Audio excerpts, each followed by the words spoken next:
I shall sit comfy and ready.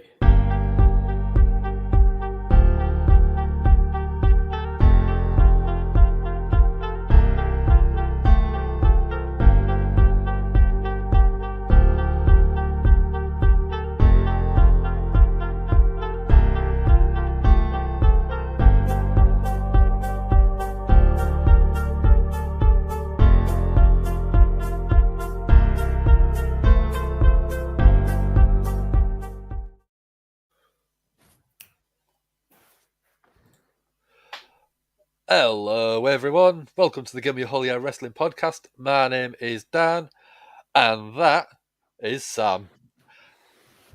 We will have Dom joining us very shortly, but we thought we'd pop on a little bit earlier, so you're not waiting around for the video, stuff like that.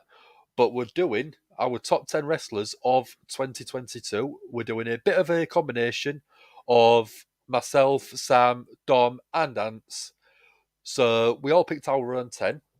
We put a load of them together, and then we picked out a couple of each people's lists if it was the same on both, and then we had a little bit of an argument about who else was going to be put into the list. Again, we're not letting any of you ever look at that WhatsApp chat. But if you did, my God, did it get tense at one point? It got weird as well. It got a bit sexy. It got a bit aggressive, and it got a bit weird and sassy. It got very, very saucy at one point. But that was nothing to do with me. That was everything to do with you and Ant. But it was funny. It was good. We do have fun in that, don't we? I'm losing track. Dom's invited me to about 3 different WhatsApp groups this week. I'm losing track. He's invited me, you, and himself into 2 separate ones.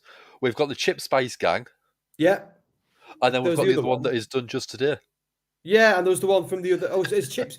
Did Chip Spice Gang get renamed? Is that why I'm just getting confused? It could be. It could have been. But yeah, before we start the list, how's everyone's Christmases been? How was Boxing Day been for us in the UK? I'm going to go through a couple of the comments. We had yourself, Sam, letting us know that it would be 9:30. Sassy's in already, our awesome moderator. 2022 top 10. We do love that everyone is joining us. 9 people in already. Nice. Which, I mean, I was going to do a Monday Night Raw, but then when they said it was a compilation show, I thought, no way am I doing that. Yeah. So I thought I'll have a night off. I'm at work tomorrow, so I don't have to be up too late. We all hope everyone, including yourself, Sassy, had a great Christmas. We do have the membership perks available. Sassy, our first subscriber through the YouTube channel, custom emojis, custom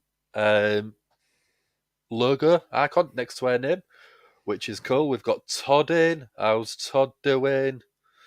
You have a good Christmas, dude? We've got Danny Green in. How we doing, Danny? Great name choice, by the way. We've got Michael in. How's Michael doing this afternoon for you, I think, maybe?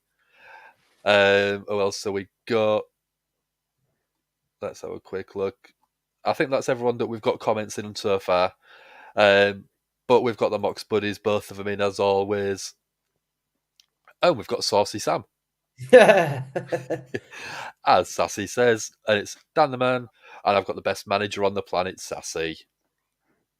I don't know how that came about. I think she just sort of decided she was going to be my manager. She's doing a great job, so I'm just letting the wise woman speak. I was just being unprofessional there. I was inviting my family WhatsApp group because I know when normally they're asleep when we do this. So I thought, I'm just going to send them the link and see if any of them join in or not. So if we get about 4 or 5 beep, beep, beep, beep, beep, pop up there, then we know people have joined. If nothing happens, then none of them love me. So we'll take it from there, you know. Yeah. There we go. Oh, we lost one. We've actually got negative. So Michael's had a good Christmas. What made it awesome, dude? And Todd's was boring. Wow, was that boring? Mine was quite loud. I had 11, 12 different people at the girlfriend's. Flipping out. 4 kids, one of them's 5-6 years old, ADHD, possibly on the autistic spectrum, as pretty much we're certain of it. But he doesn't like loud noises, but he likes to be the loudest in the room by a long way. Well, speaking of somebody who's also on that spectrum and only found out in his 20s, explained a lot. He should do all right because it's. I think of it as a superpower rather than a disability, and that gets me 100%. through the day. Do you know what I mean? Yeah. I come at it from the Magneto philosophy of everyone who's typical is there for us to one day conquer. So there you go. Yeah. I'm joking, by the way. I'm joking. I'm just trying to be funny. But it's not working. But anyway. So Michael's Christmas was awesome. Give me a whole yeah shirt. Tweet us a photo, dude. We want the photo. Yes, we'll retweet please. it out. We'll share that. We'll stick it on our Instagram for you, dude. Ton of wrestling It'd be good figures. as well. Because I've been waiting for Dom to send me stuff. My birthday was in November. I'm still waiting on that Holy Air t-shirt and that hoodie. I'm still waiting. But I'll have a WrestleSphere one by the time I get my Gimme a Holy Air one. Yeah. But I don't mind. I wear both. That's all good. But yeah, that's I got mine probably. I started helping out in the November, December time, and it took me until I think it was the August to get my shirt. So yeah, quite a while. Fair enough. But I got a great photo. I've got my WWE Championship replica on my wall. Took that off, put the Gimme a Holy Air shirt on, put a photo together, put it on my Insta. Love that. It looks cool. See, I want to do that. I want to get the thing is they're about 200 quid, and I've got better things to be spending 200 quid on right now. That's for damn sure. Now. But it's like Let's see. I kind of want to get so many different belts. I want to get a bunch of different ones, WWE ones. I want to get the IC, even the United States one. I kind of like the UK ones are gone now. They're legacy belts, so I quite fancy having them. I want to get one of the TNA ones, the AEW ones, the IWGP. There's so many I want, so it'll cost me a fortune. I can't do it, but I'll figure it out. 100%. So Todd's had a really bad storm. It snowed for 3 days. How deep was the snow then? And then Sassy's watched all kinds of sports, drank a lot of tea, wishing it was bourbon, talked to family. Never been a fan of bourbon, but give me a good cup of tea and a quick dash of proper 12 whiskey in it, and it's sorted. I think I drank a lot of Prosecco, champagne, not as many beers as I thought I was going to have. No? But then we cranked out the mulled wine on the stove, and that was really nice. I've could never get into that. Could never get into mulled wine. Really liked it. I've had myself, alcohol-wise, I've had a sour beer, which is delicious, and then I've had a bubblegum beer, and that's it. That is all I've had. I had one Christmas Eve, weird. one yesterday. It's delicious. Is it like one of these BrewDog ones? Is it one of that? It's a similar thing, yeah. Similar kind of thing. Because I thought something like that I wouldn't want. It would freak me out. But then I went around a friend's house and I had some like peaches or apricot beer, and I thought, what a ridiculous idea, and I loved it, and I drank like an entire 6-pack of them. So so I'm feeling it. But I had my stag night in York. Did you know? No. And a long time ago, and when I was walking down Micklegate, I've been in lots of different pubs. I'd started in the Weatherspoons. You'll be familiar with them, I imagine. And when we got to the BrewDog, I was like, "Why are we in here? Is this place for homeless people or something?" I didn't understand the vibe, and I didn't understand the value of it until years later when I actually started drinking it. And now I can't wait to go back in there and have a few more of them when I'm next up. So down, up. So that'll be good. Danny Green. What the heck is bubblegum beer? Todd, I don't know if it'd be for me either, mate. It's not. It doesn't taste strongly of bubblegum. You go like that, you'll go, beer. And then once you swallow it and you sort of a couple of seconds later, you get an aftertaste of like very cheap, I'm pretty sure you'll remember it, the strips of the ball bubblegums that you used to be able to get from like Woolworths. And you used to get like 10 bubblegum balls in a big strip. and they just used to taste really nasty. But it was bubble. You knew it was bubble gum because it was all you was allowed at school. But they was absolutely delicious. Oh yeah, it reminds me of the bubble gum you used to get when you were a kid in like the Yeah, 90s. that's Them literally all it strips. is. It's just the aftertaste Yeah. of that. I used to get like Power Rangers stickers with them, or Yeah, whatever it was. exactly the ones that I'm on about. It was tasty. Did you know I'm actually inviting my mum onto the stream while we talk? Cool. There we So, go. while you're doing that, Done. I did find a photo.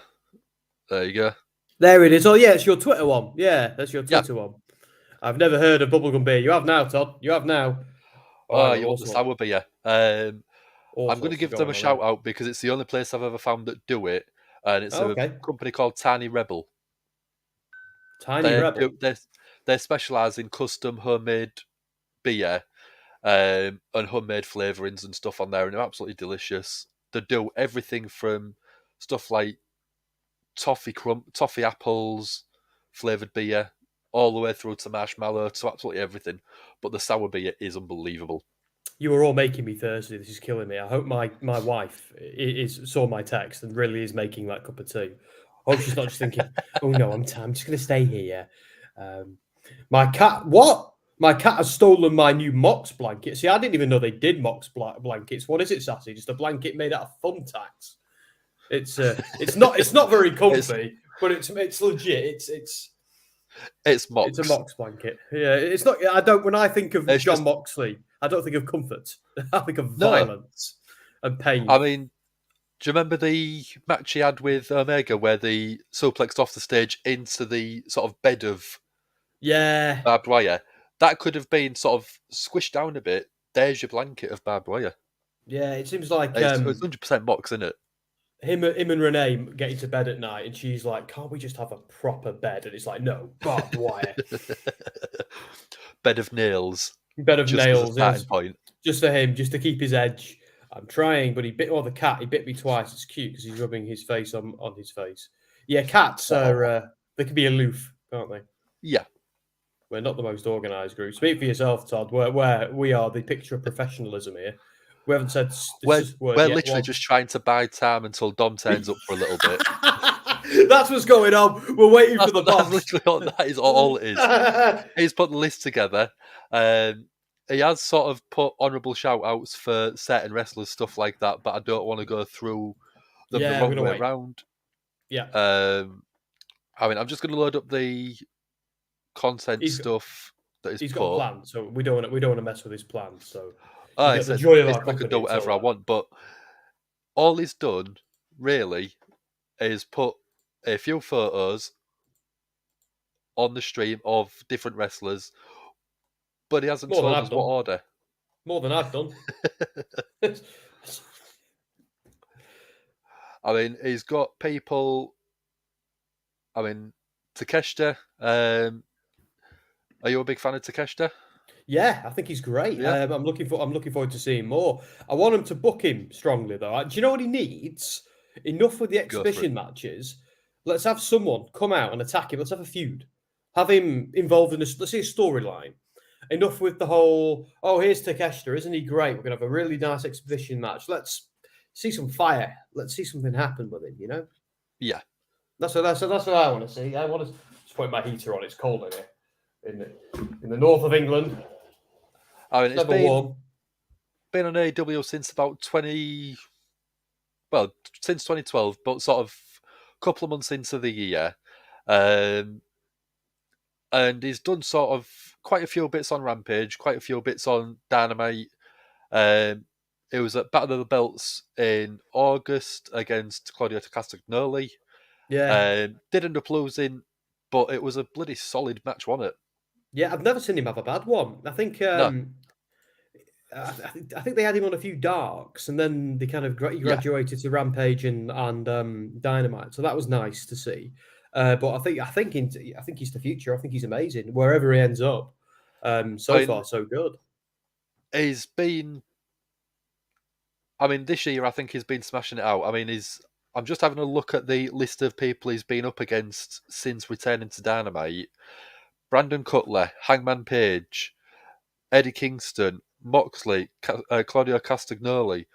It's a who's who of some of the best wrestlers in AEW, and having all of them on your resume, even as a sort of youngish performer in AEW and into the American market, it's a great way to build your legacy, build your reputation.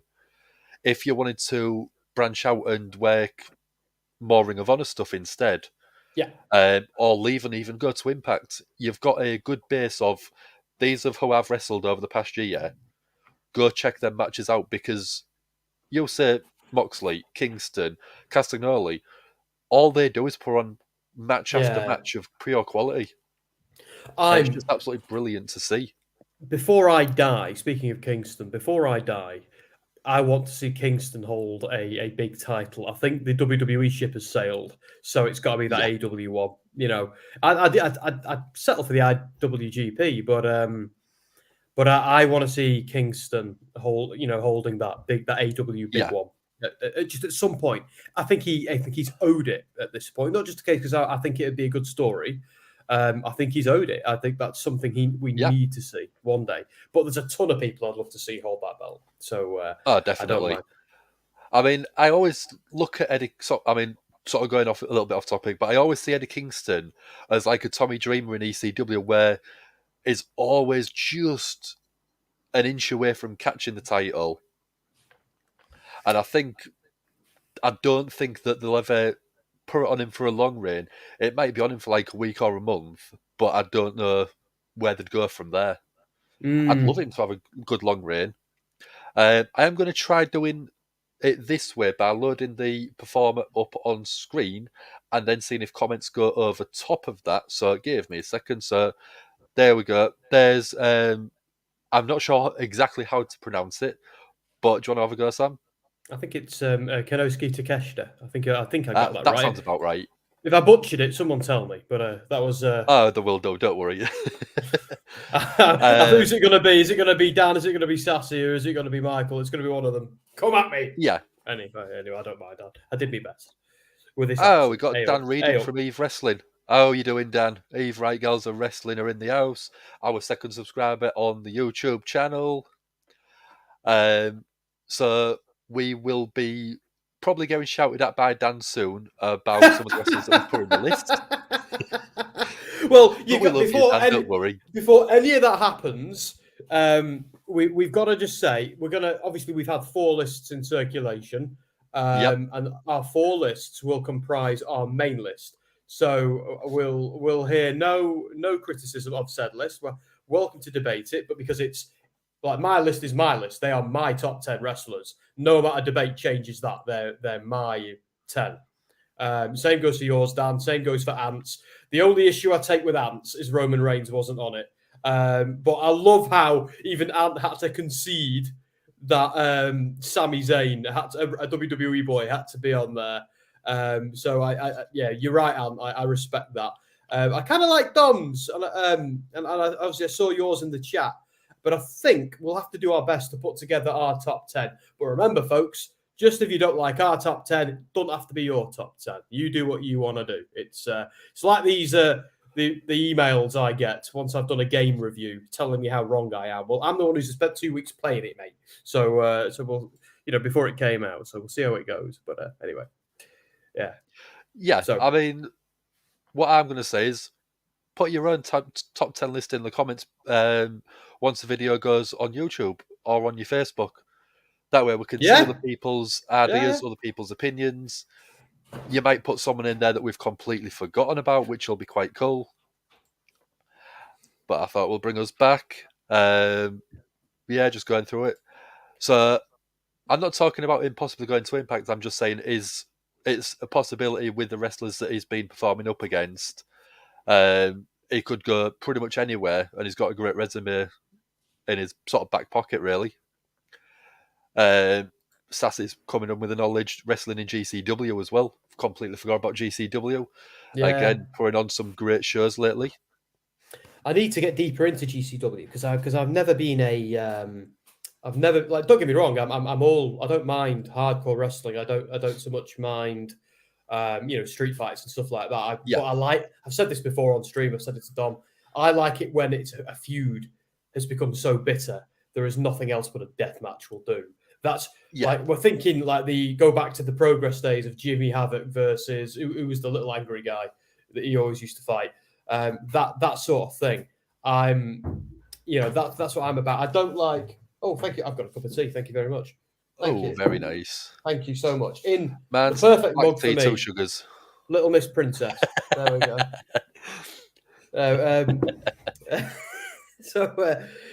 I like a death match when it's built to it. When it's built to that point. Yeah, not when it's just random out of nowhere. I'm like, come on. And that's my issue with, I suppose, GC Dub and CZW as well. Not that they're bad promotions. I think they've both done some good work, but that's me. That's just my view on it. Anyway. But yeah, I mean, like with some of the sort of feuds that you can have, especially under the VKM era, as I'm calling it lately, you knew that there was going to be a pay-per-view in a month's time. So you knew steel chairs was going to start appearing. You knew ladders would start appearing because it was coming up to TLC. Yeah. You knew there was going to be Elimination Chamber. You knew, and NXT, obviously, before this year, we had the War Game stuff, so you could see the teams building. And it didn't feel organically built. And that was one of the big things that really sort of put me off the week-to-week programming for quite a while. Yeah, no, I get you. I do. And I mean, you go back. I mean, I always go back to the first pay-per-view I sat and watched live, which was Royal Rumble 2000. Street Fight, Cactus Jack, Triple H. It felt like it should have been a street fight because it had built up from the Mankind character. And Mankind was like, I'm not savage enough for this. That is why we had the Cactus Jack return. And then the month later at the No Way Out pay-per-view, we had the Hell in a Cell match where he retired for the best part of 6 weeks. But it was that progression of the more intensity of the match, which really worked for me. And I think that is what Triple H is trying to get back, which is why he said he's trying to get out of the stipulation pay-per-views. Yeah, no, I get you. Which is it's a good thing. Bring back Backlash, bring back No Mercy, bring back Armageddon. Yeah, because it's a good point there. Yeah, that makes a very good point. Yeah, you and me both. But I was only 12. Oh my god! Yeah, I think I was. I think I was too. Actually. Sorry, Dan. Sorry, Sam. A lot of us had, because I think my first pay-per-view was, I'm going to say, the Double Turn, and you all know what I mean, I imagine, when I say the Double Turn. Bret Hart, Stone Cold. Yeah, no, yeah, Bret and Bret and Stone Cold, Stone Cold. 13. And I mean, if that's your first pay-per-view, you've peaked very early. I mean, because that is still my favorite match to this day. Just amazing from every point of view. And then I tried tuning in to what I thought was their TV show, and I think I ended up watching some. What was it? Some WCW stuff, not realizing it was different. Because I was a kid, and then I got so into Sting versus the NWO and Goldberg, and then on the other side, I was watching Stone Cold versus Mr. McMahon. Other time scale is a little bit skewed there. I can't remember when I was watching either one, but what a time to be alive! Like, I've got teenage me is watching both these two shows, love it, and it's just, how do you not end up a wrestling? And it was only after that I went back and watched all the territory stuff and fell in love with that. And, so wow. And my dog has just broke into the room. Hello there. Nice. But yeah, I mean, we're going to fly through a few more of these comments. George saying, how did he say it again? Sorry. Kanoski always delivers bangers. Yeah, from what I've seen, it's been brilliant. Another person that probably deserves to hold gold again at some point, Swerve. I'm just going to evict this dog, Dan. I'll be 1 minute. Yeah, okay. And I think you've got a ghost behind you with them blinds.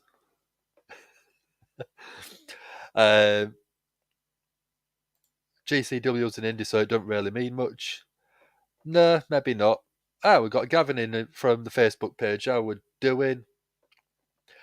Gavin thinks that Eddie deserves a title run, but don't think he could be the face of the company. Exactly. I think he could probably sort of I don't want to sound harsh, but more of a transitional champion. Maybe to get it from one heel to the next, something like that. Now then. How we're doing, Dom's finally here, still looking suave as hell. How's it going? How suave? Hey, it's going all right. We've literally been, I wouldn't say we've been stalling because we've been talking about Takeshita. Yeah. We've had a good chat about we've had a really good chat about him. Have we shown the have we done the banner for him? Up, don't worry. Yeah, nice one. What have you said about him? Just basically that he's been putting on absolute bangers of matches with people like Page, Kingston, Mox, Castagnoli. Been doing a lot of good stuff all over AEW's sort of programming, from Rampage to Dynamite, even a few matches on Dark. He's been amazing, and he's my kind of ode to because Anthony. So I'm so full of cake. I'm so full of cake. Like the GAHY, it's like, oh, I've had like a big Christmas dinner at my dad's, and but yeah, so like Anthony can't be here, so Takeshita's my inclusion because he was on Anthony's list, and I understand why you would have Takeshita in there. He's a great talent.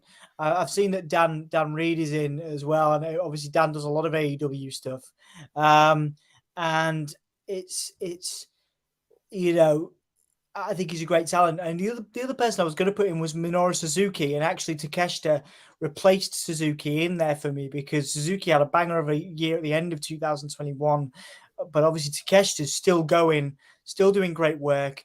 Has been signed to AEW, bought to America full time, so it's great, you know, to have that. Michael's in. Hey, Michael, how you doing? Yeah, sorry, I'm late for my own prediction and for my own video, but that I prepared it so that these guys could do it because it's actually a mix of my list, Dan's list, Sam's list, and also Anthony's list as well. But Takeshita was included in here for Anthony, and I absolutely believe he has a place here on the honourable mentions list because Takeshita is an incredible talent. So where did you get to? You're on Takeshita, and you've literally we've been sort of chatting to everyone about what Christmas has been like for them. Yeah. And then we spent sort of a couple of minutes just sort of talking about how this came together. We all put our own lists together. We sort of made a mix mash of all of us. Yeah, good. And then started talking about Takeshita. So good. So we're on target. We're on target. Awesome. Well, thank you guys for joining me, and thank you guys for covering for me. It takes a lot longer to get back from Ripon in North Yorkshire to Hull than I ever anticipate. So I was like, oh, we'll leave bang on 8 o'clock, and we left bang on 8 o'clock, and still didn't get back until just now. I've literally just walked straight up here. So I apologize for the delay. Dan, I've been driving for the last hour and 45 minutes. So you're right. Bloody hell, Sam! What are you doing? Oh, what? Man, you can't. It's not ASMR. What are you doing with the crisps, dude? What's going on? The rich teas. Bring them away from the headphones. Oh, it's got like full on biscuit in my ear. But I feel like death. I'm so full of cake. Yeah, there you go. Yeah. So what? Yeah. Is this thing on? Yeah, there you go. Well, mute yourself when you do the stuff. Unless we're doing an ASMR podcast, then we're like, hello. This okay. Hi, Dom. Like NPR. You're just gonna do it, are you? It's fine. Hey, Sam. What biscuits are you? Fine. Just carry on. Well, in fact, you know what? This has never happened to you before. There we go. Just mute him. There you go. Mute him. Yeah, let's remove him. He's done. He's gone. You fired. Yeah, it's fine. He's back. He's back. Thank you all for joining. I enjoy my biscuit. Well, yeah, enjoy your biscuit. Now, do. Thank you all for joining us. Really appreciate it. So this was initially supposed to be all four of us was the idea, and that's why it's titled "Gimme a Hug Airs" top wrestlers of 2022. Then Anthony behind the scenes, backstage, the awkward so and so that he is, insisted that we all do different videos, but he must have forgotten that that's the holiday season and it's Boxing Day, and we've all got lives. So hangovers. And hangovers. Really? So, well, I'm not hungover, but yeah, you're hungover, right, Sam? I'm all right now. I wasn't so good earlier, but I'm all right now. Biscuit toe. Yeah, that's good. Like I say, oh god, I'm so full of cake. I had like 2 chocolate roulades just before I left with like thick cream, and it was so good. It was all in my beard and everything. Anyway, I'm going off. It's not food. It's not a food channel. What was I going to say? Yeah. So Anthony was like, we'll do 4 videos each. We'll do 1 each. And then I was like, nah, man, ain't nobody got time for that. So I'm here. It's called Dom's video to basically appease Anthony, but the 3 of us are here. Anthony's not here because he's down south with Becky. Happy holidays, Anthony. Of course, we love him. But yeah, so it's our picks basically for the top wrestlers of 2022 mixed in together as best we could. So, but obviously we'll add people in if I've missed anything. I feel like I've got a good mix of our 3 our 3 in there, but we're going to do some honorable mentions as we'll run through the honorable mentions first. Obviously we've just done Takeshita. The next one is a pick from Sam's list, and I wholeheartedly agree with this, and that's why I've put these honorable mentions in, because there was some people here that I think needed that, and that is Josh Alexander of Impact Wrestling. Josh has had an absolute banger of a year in Impact, putting on great shows, a wonderful champion for the brand, a great wrestler on the independents, a great technical wrestler all round, fantastic on the mic, I think. Probably the second coming of Kurt Angle for me. Dan Hargreaves, I know that I don't know why I just called you Dan Hargreaves by your full name, but Dan, I know you don't watch a lot of Impact, but Sam, this was your pick, and this is why Josh is in here, because I absolutely agree that he should be included in some form. Your thoughts on Josh Alexander then, and why he is in your list? I think it was a long time coming. I think his story, because he was a heel with Ethan Page for absolutely ages, but his story, it's just been a really, really good old school babyface story. He lost it to the heel, then he worked his way back. He always puts on really awesome technical matches. He just had an hour-long match with Speedball Mike Bailey, which was phenomenal, just insane from both guys. I just feel like it was his time. He deserves it. There was no silliness, no BS with his title reign. They step in, they get smashed, they go home. It's just a proper babyface championship run. It won't last forever, but I just feel like his work rate and how good he's been. I think I'm captivated. His matches, I don't check my phone during them. I don't look away during them. I watch them intently until they're over. And I can't say that about everybody. So, that's why I went for Josh, I suppose. Yeah. Okay. Dan, have you watched a Josh Alexander match recently or at all? I have in the past. I think I've done a Impact show with yourself, Dom. Yeah. A while back. I think it was right at the start of the year. But I can remember sort of watching, thinking he's a very, very technical wrestler. Yeah. And I was seriously impressed with the way that he moved around the ring, transitioned from one move to the next. And as Sam said, it does, from what I can remember and from what I've seen sort of in the dribs and drabs that I have seen of him, you can see the Kurt Angle in him.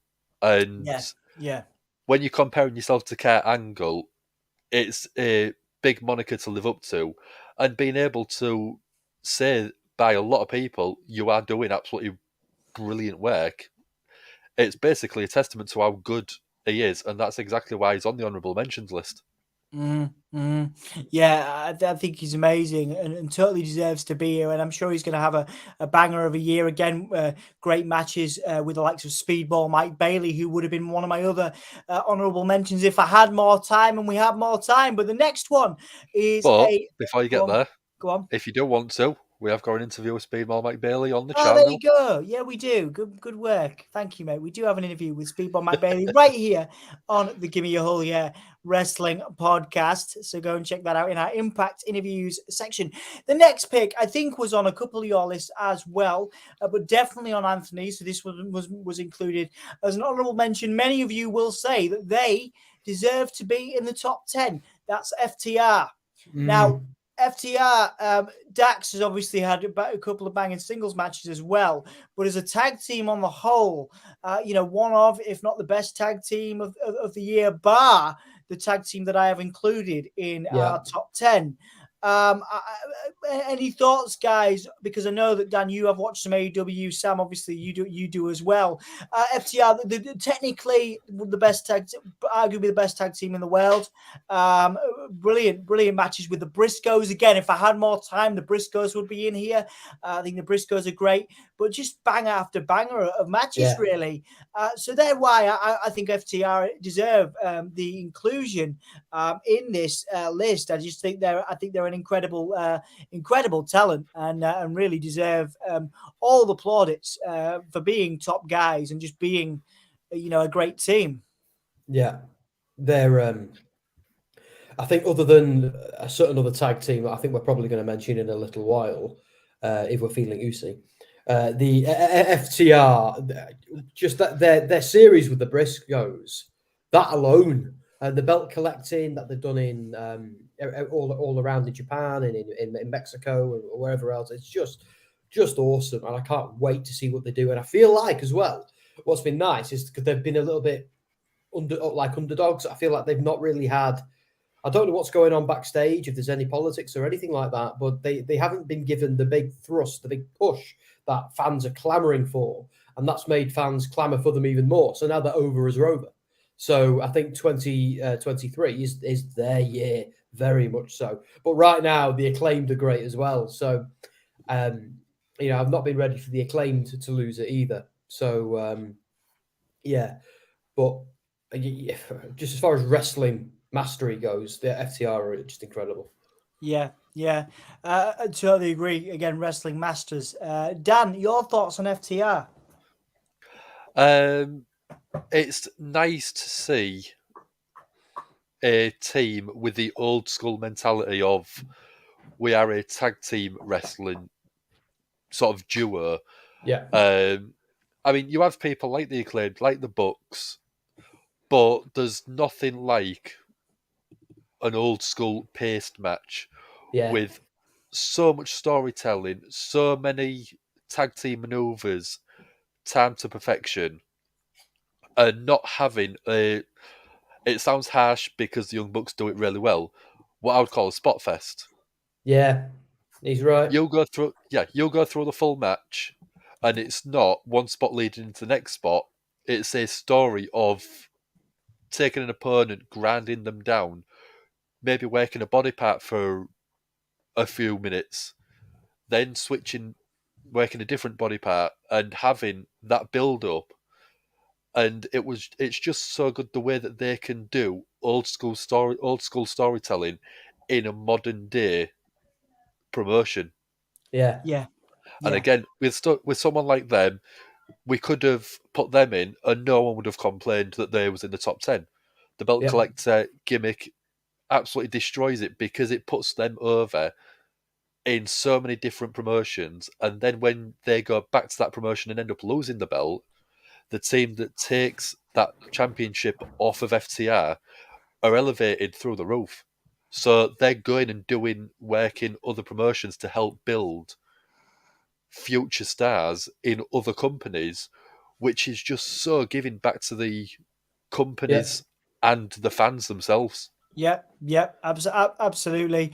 Again, just a brilliant tag team who embody the past, present, and future of wrestling, and I think everybody that's with us, everybody who watches this back, it's unlikely that FTR aren't going to be at least going to be in and around the many top 10 lists this year. Now, I've added an honourable mention, which I'll get to in a second, based on what Sam said, because I shockingly didn't include them in the top 10, and I realised I should have done. But I will discuss them in a second. But my honourable mention, my second to last honourable mention, is one CM Punk. Now, for my money, you can't argue, aside from the backstage politics, that he had a banger of a year in terms of returning and in terms of the matches that he had in AEW.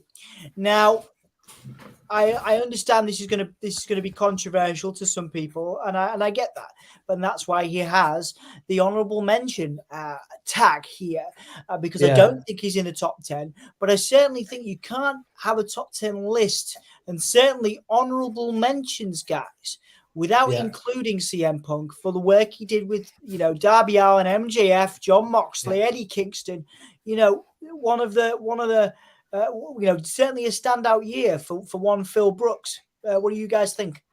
I agree, and I feel very conflicted about it personally. I'm part of me as a fan harbours a little bit of anger for everything that happened in the brawl out, and I don't want to talk about that again. I don't even want to think about it again. So I think if anybody wanted a conversation about that with me now, I'd probably just reject the conversation.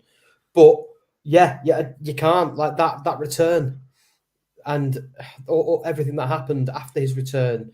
It's a shame how it's all petered out and ended up. But yeah, that MJF feud was career changing and career making for MJF.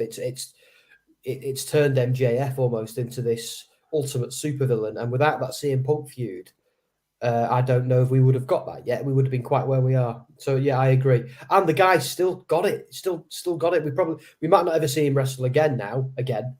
But yeah. But I'm glad we saw him for a bit.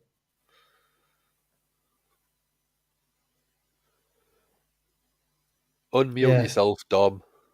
Sorry. I thought we were just having a silence to appreciate the career of CM Punk. Maybe a moment of silence for CM Punk. I thought that's what that was. It was because the dog came in to say hi to you guys. But any thoughts for you then, Dan, on CM Punk and how his year has been in the wrestling ring? If we're including him in a top 10, well, the honourable mentions for a top 10 list of 2022. I think even if you took off everything that he's done, apart from the MJF feud, he would still be in this conversation. Mm-hmm. The MJF feud, the storytelling back and forth, the unbelievable matches that he was putting on would make anyone say, well, how can you not include him? And a lot of people will be up in arms that he's still only in our honourable mentions list. Yeah. I don't think I had him in my list because I think to be classed as one of the top 10 wrestlers, you've got to have every part of the business. And I know Sam's probably going to shut down and shout at me when we come off stream, but backstage politicking doesn't make you the best wrestler or anything like that. But I mean, the way that Brawl Out happened, it's unfortunate. I think if that didn't happen, he would probably be world champion until the middle of next year because he is that damn good. Yeah, I agree. Yeah, and being able to sort of put people over like he did right at the start when he came back against Darby Allin. Then with people like MJF and Eddie Kingston, you are putting on matches that sometimes was even on free TV that could be pay-per-view level quality because as a professional wrestler inside them squared circles, inside them ropes, you can't deny that he is the best in the world at what he does. Yeah, totally in agreement. And CM Punk's in this list because he was in Anthony's top 10. And like I say, backstage politics aside, again, those in-ring matches, particularly the stuff he did with Darby, and particularly the stuff he did for me with Eddie Kingston is certainly notable. Now, moving on to another honourable mention that actually, they should be in the top 10 list, and maybe I should replace the team that I've put in there, but we'll do this. You guys can argue with me in a second. Oh, we will.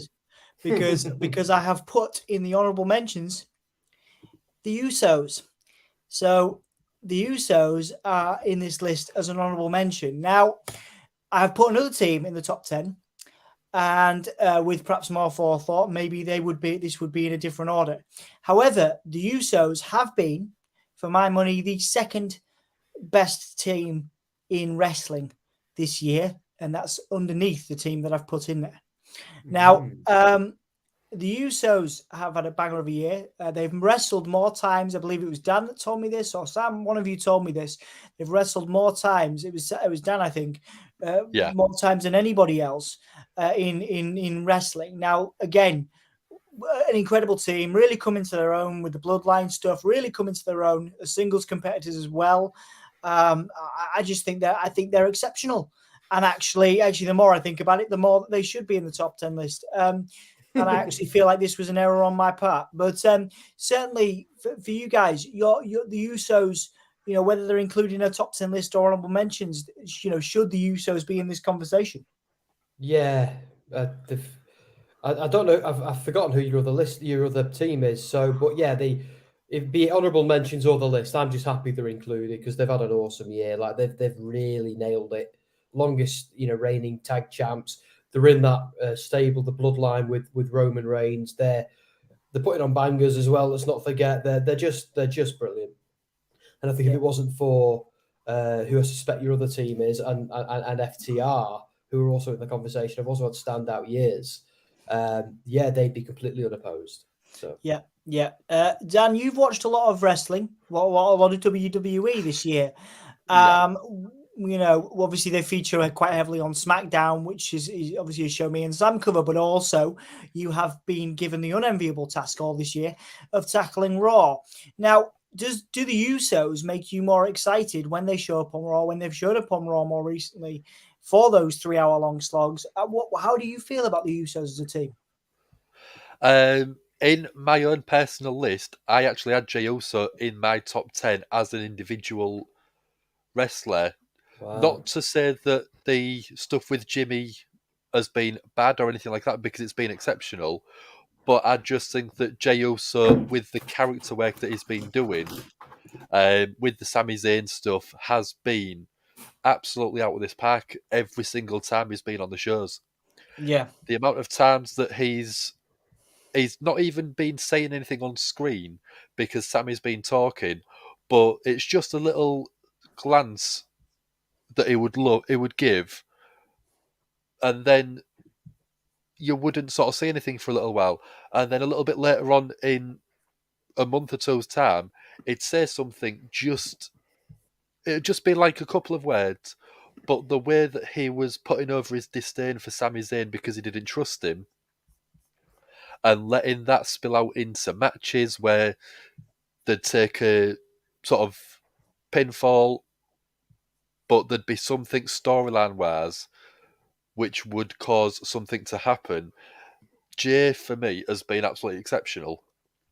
Putting him together, with his brother already, which they've been a tag team pretty much all their lives, it's not only accentuated I want to say heel work, but it's not really been heel work. But the way that they've worked together as a dynamic of Gimme being, I absolutely love Sami Zayn, I think that he's a full member of the bloodline, to Jay not wanting that is brilliant sort of chemistry, brilliant storytelling, brilliant script and script writing by the team in WWE. Yeah. But for me, my favourite segment, this was the one thing that I remembered. I went back into it, watched it countless times. I think I probably got 25, 30, 40 views on this video alone. And it's the one where Sami says he's not been feeling very oozy. Yes. And you know exactly what I mean. You know exactly how good it was, Yeah, and it being was able great. to break every single person in the ring is a testament. Yes. I mean, to Sami Zayn as well as to Jimmy and Jay. Well, we might have more Usi features in this list coming up.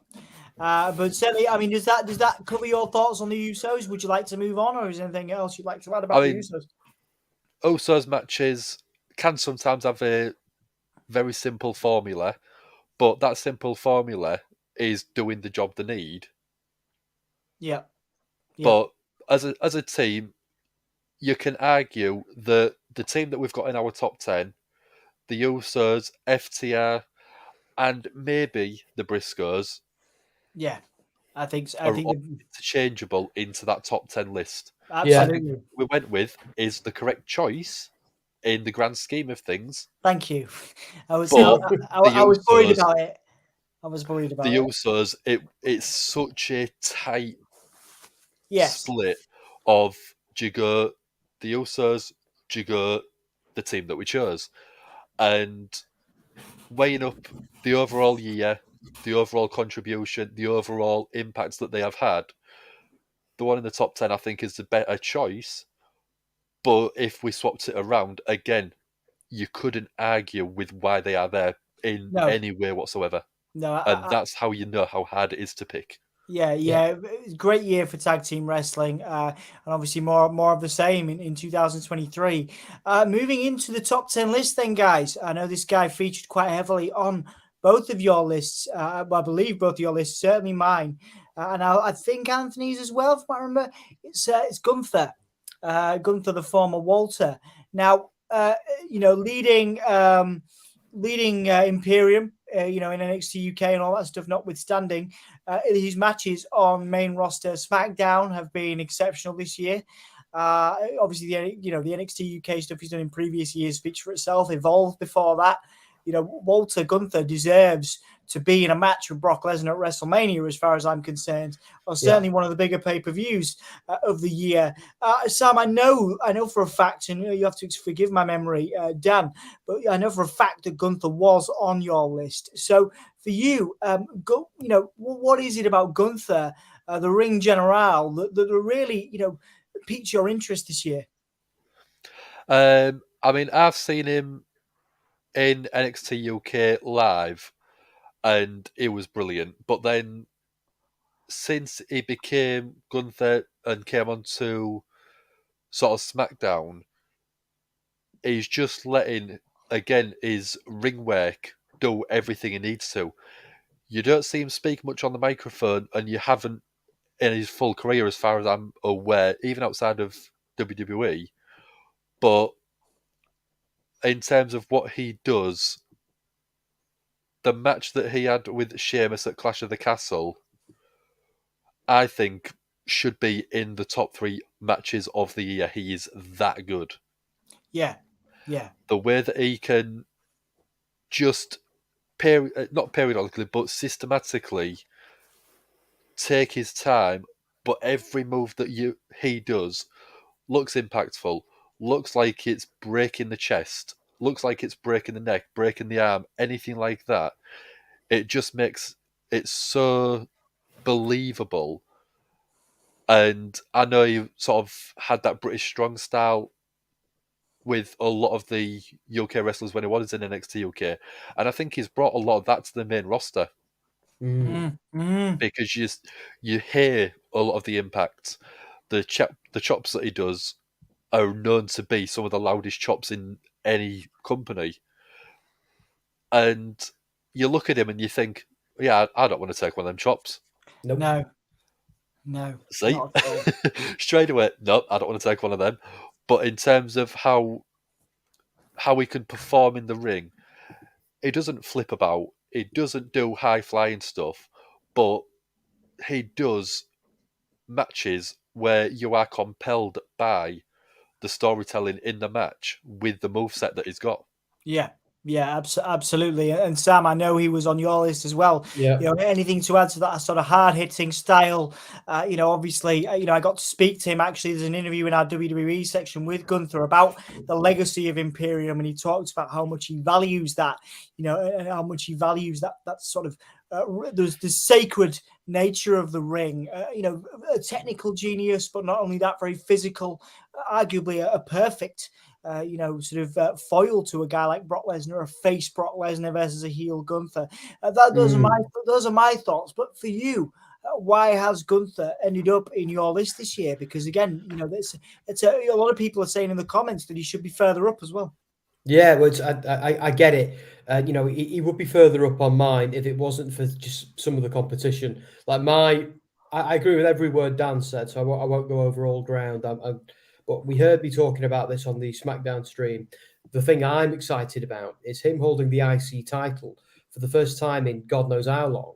Makes that belt mean something. Gunther feels like a real champ, not necessarily comparable with Roman Reigns, but if he does go into Mania feuding with Lesnar, that not only does that feud give Brock something to do, it also, for Mania, it elevates Gunther and it elevates the belt. And I just think that could be, and I want to see those two guys, just two massive guys, just go at it at Mania. I just love to see how we love some of Brock Lesnar's most awesome matches. Some of the good ones against The Undertaker and Lashley. I think he could have another one like that against Gunther. Yeah. And that's what gets me excited. We need guys like Gunther. And he's repping Europe as well, so that's pretty cool. But I hope he just stays this dominant, silent heel, swatting flies, literally, with his chops until we get to Mania. And I'd love him to absolutely brutalize Brock Lesnar at WrestleMania and see where we go from there, because the sky's the limit. Yeah, I think that's a great shout, and what a testament that we all think that he could brutalize Brock Lesnar, to his work and maybe be a world champion, obviously former NXT champion. I wouldn't grumble at Gunther as a world champion down the line, No, I think he certainly deserves that. Okay, well, let's move forward then to number 9 on our top 10 list. I know that this person has featured quite heavily on a multiple list this year for different organizations, and I believe he was on all three. Oh, sorry, she. I do apologize. It was on all 3 of our lists this year, and that is Bianca Belair. Now, guys, arguably for me anyway, carried the women's division this year, both off camera and on camera. Probably the greatest embodiment, I would say, over Becky Lynch and other people. I would say the greatest embodiment of the WWE community, and they obviously they champion diversity, they champion inclusion. So that's outside of the ring, and Bianca Belair is all those things and does all that work.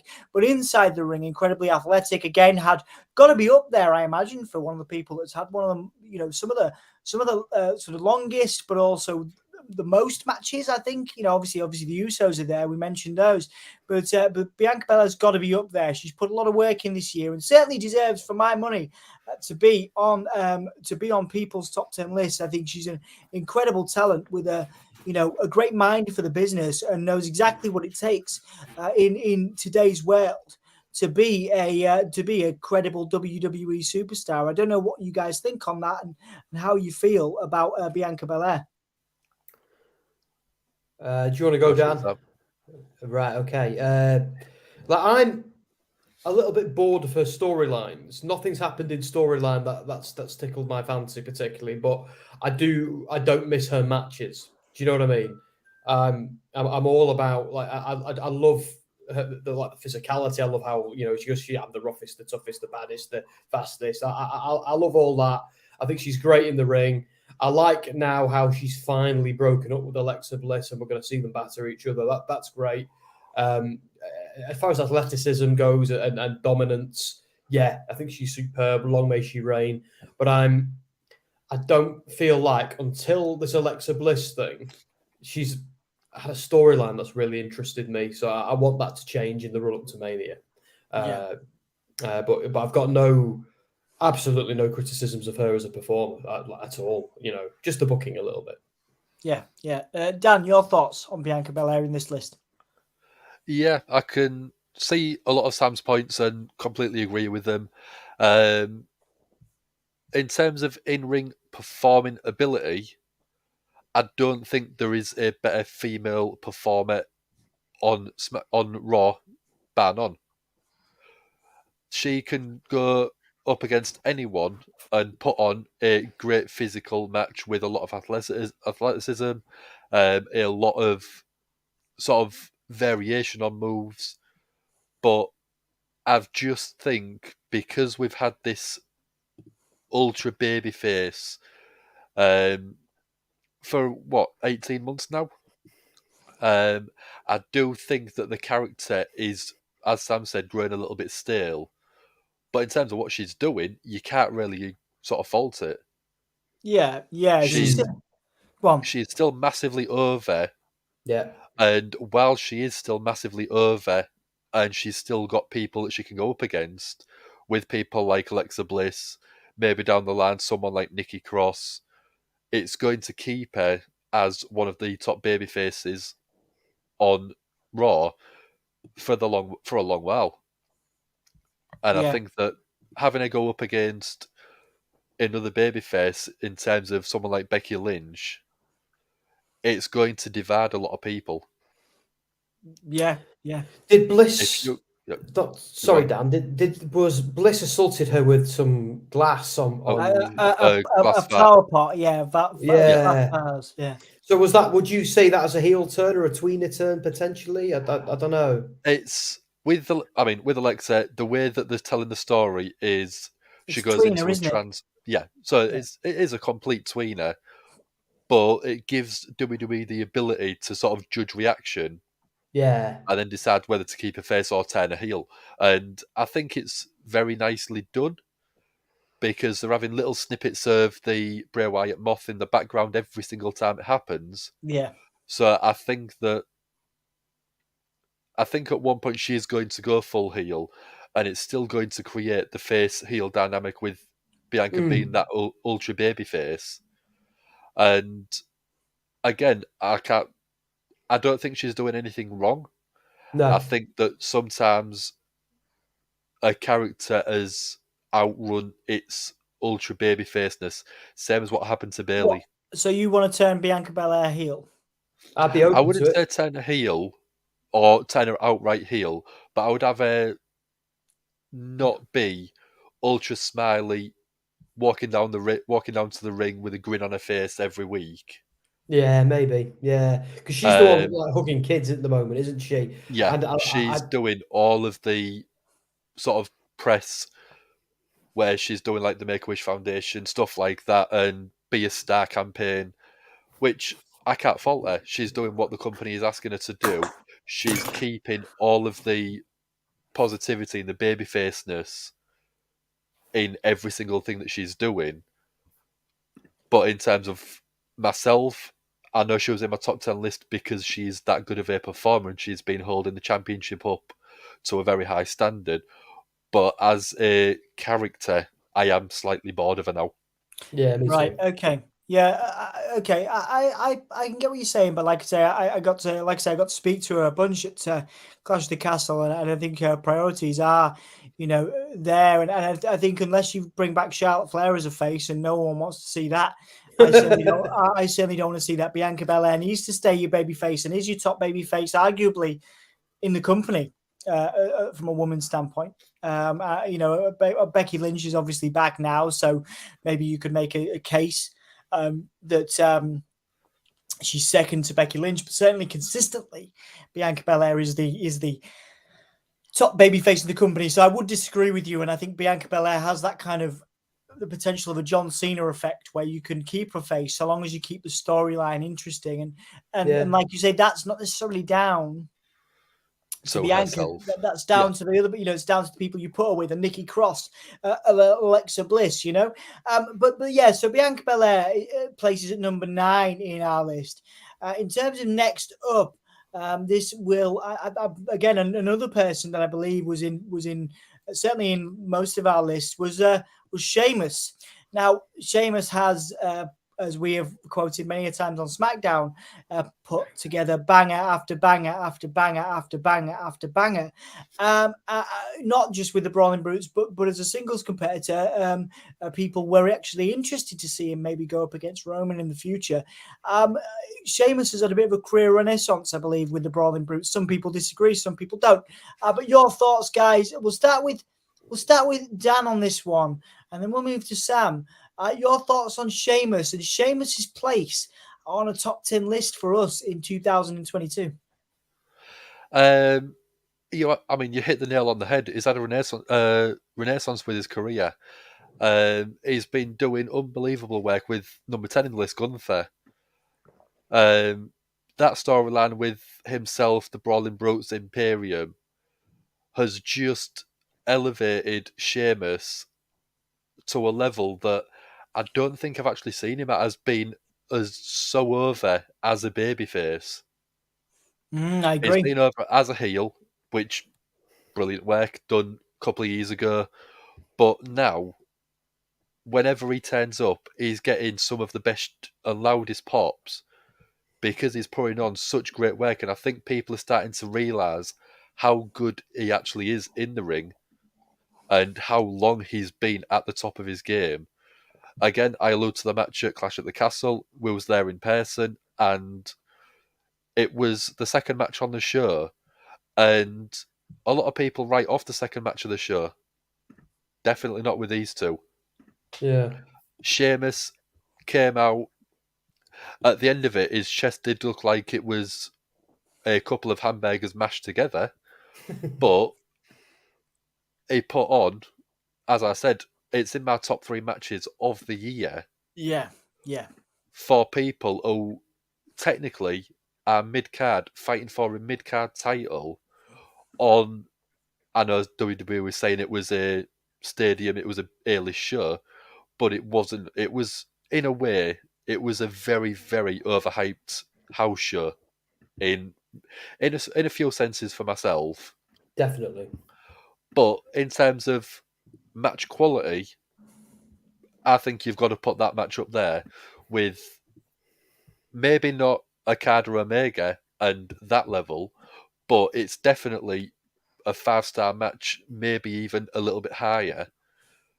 And it's an absolute banger of a match. And if you haven't seen it, you need to go watch it and realise the work that they put into that match alone, and then look at the full story. From the start of them to with the IC title, then adding the Brawling Brutes into it. Yeah. That storyline alone, again, made my top 10. Yeah.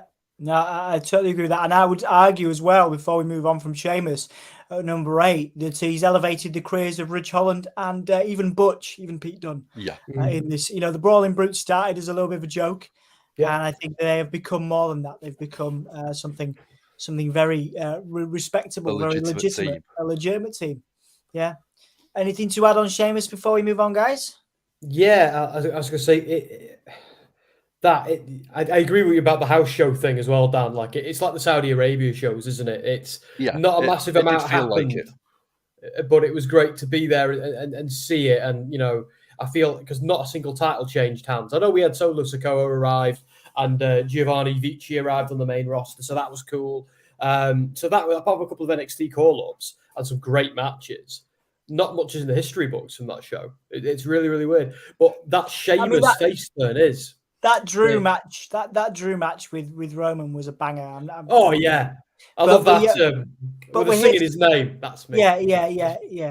we're here to talk about Sheamus, and arguably Drew. Could have been. There's a lot of people that could have been in this list. And let's not forget, you guys are there in the comments. You guys are there commenting. Please, if we're wrong, if you would put somebody else in these figures, in these positions, please do tell us. Please do tell me, because I put this together for all of us. Tell me if I'm wrong. You like to call me Diva Dom. Have I got it wrong this time? And is there anything wrong with my picks for all of us? But yeah, we are here to talk about Sheamus, and I interrupted you there, Sam. I apologize. No, don't worry. It's like they were budget Peaky Blinders, and all of a sudden Sheamus had this match where it was heel on heel, and by the end of the match and the ovation from the crowd, he turned face with. I know they didn't really pull the trigger on it on TV for a week or so, but as far as we were concerned, and we were in the audience, that he turned there. That was the moment. That was the match with Sheamus where we remembered how good he was. And we realized we'd been taking him for granted. And now when his music hits, we don't take him for granted anymore. And that's why he belongs on the list. Absolutely. Absolutely does. One of the highlights of this channel and our time doing interviews on this channel was an interview with Sheamus, which you can also see talking about his fitness and how he's changed and developed as a performer, and actually talks to former U-Clan graduate Aidan Bessick for us about his desire to win the Intercontinental Championship. So again, a lovely opportunity for us there. And again, Sheamus, like I say, do you guys agree that Sheamus should be on this list? And again, by extension, that the Brawling Brutes are a legitimate team, because again, Peaky Blinders, some people still see them that way. So do you agree with us on Sheamus? And on a wider conversation, guys, for the chat, do you agree with us about Brawling Brutes before we move on to the controversial pick that I believe it's controversial given some of the teams that we have included in the honorable mentions, and that is number 7, the acclaimed Sesame, Danny S. Sesame, Sammy S. There we go. Oh, God. Yeah, the acclaimed number 7. Legit, what you people, and this is meant to inspire discussion. It's meant to inspire. Do you hate me for picking the acclaimed over the Usos, over FTR, over the Briscoes? I think they have been the most entertaining tag team, and we've got to look at wrestling as sports entertainment. Yes. Are FTR a better technical tag team than the acclaimed? Arguably, well, definitely yes. Are the Usos a more technically sound tag team than the acclaimed? Arguably yes. In terms of sports entertainment, an all-round package, I don't think you can argue that the acclaimed should be in this list in 2022. Do you guys want to fight me on this one? Do you guys want to get in my face on this one? Because I believe that the acclaimed have every right to be in this list and to have this opportunity. Even I know. Well, you're right there, Sam. I'm looking for scissors. I'm on a desk with loads of stationery. I'm trying to. Cool. I was seeing if there were any for us. I was going to do a spot, but I can't find any. You'll see that I've included a picture of Billy Gunn, because let's talk about briefly Billy Gunn's career renaissance. Billy Gunn's having a career renaissance with the acclaimed as Daddy Ass. But again, the acclaimed. Do you guys agree with me? I mean, this is probably going to inspire some controversy in the chat. But do you guys agree with me that I've included the acclaimed at number 7 in our top 10 wrestlers tag teams of 2022? I don't agree that they should be in the top 10 instead of perhaps the Briscoes, FTR, or the Usos. I would have those 3 teams in front of them. But where I can't argue is their homegrown AEW talent who started out on AEW Dark during the pandemic and are now the champs because the people demanded it. And bless the other team they replaced. They've just completely come out there and made us forget about swerving our glory overnight. They're every single time that beat hits, the boom, boom, boom, and their music. I'm excited, and I think they're both very good in the ring. I enjoyed them as heels when they were running everybody down, but I enjoyed them even more as baby faces because they're cheeky, they're naughty. I think they're kind of like a modern DX, and that's exactly what they're going for with Billy Gunn, isn't it? I suppose. I'm into it. I'm so into it. But I'd have FTR and the Usos ahead of them. That's just me. Okay. Before I respond to Todd, Dan, your thoughts on the acclaimed in this list? As I was saying when we was talking about the Usos, I think that it could have been a literal flip of a coin for these 2 teams to be in the hunt to be in our list. I think the Usos have been at the top of their game for a while, so having a team like the acclaimed come in, Max Caster, when he first started with AEW, had a little bit of heat with a couple of the raps that he did, and he did get himself suspended for that. But since then, he has learned his lesson. He probably, I think, is one of the best people on the mic as of right now. Yeah. He is funny. He is insightful. He's also not afraid of not pulling a few punches, and basically letting things fly with some of the comments that he makes in his rap, which you'll get people like Road Dogg and Billy Gunn, obviously, doing the same sort of thing 15, 20 years ago. They are taking a lot of the old school stuff and putting a lot of, I would say, social commentary in their raps and in their sort of matches. Yeah. Max Caster, I've been a fan of his for the past couple of years. I mean, ever since he was suspended, and I actually went and checked what he said.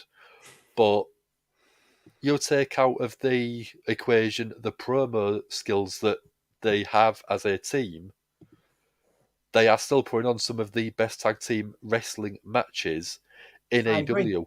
I agree. Bowens especially is a ridiculous athlete. Yeah. Bowens is great, and I've had the opportunity to speak to Max Caster as well. You can see that in a clip of that in our AEW interviews right here on the Gimme a Whole Yeah channel. But we've also got the full version of that on Soundsphere. Cheap plug. In terms of responding to Todd's questions, is that why I'm putting? Am I putting? Let's see what you've said exactly there. So you're saying that the Acclaimed are better overall than the Usos. I think in terms of my, this is my list, so shut up. No, that's what I said earlier, less politely. No. Who did you say that to, Dan? Yeah. Yeah. Right. Well, yeah. Basically, what I'm saying is that Todd, and obviously this is what we like. This is what when Dan comes in and comments, when Todd comes in and comments, this is what this is about. I am prepared to answer your questions as best I can, Todd. The Usos are a great tag team, but this list has a lot of WWE guys on it, and I wanted to try and represent as many promotions as I could in this list. Have the Acclaimed entertained me more than the Usos this year? Yes. Have the Acclaimed entertained me more than FTR? Absolutely.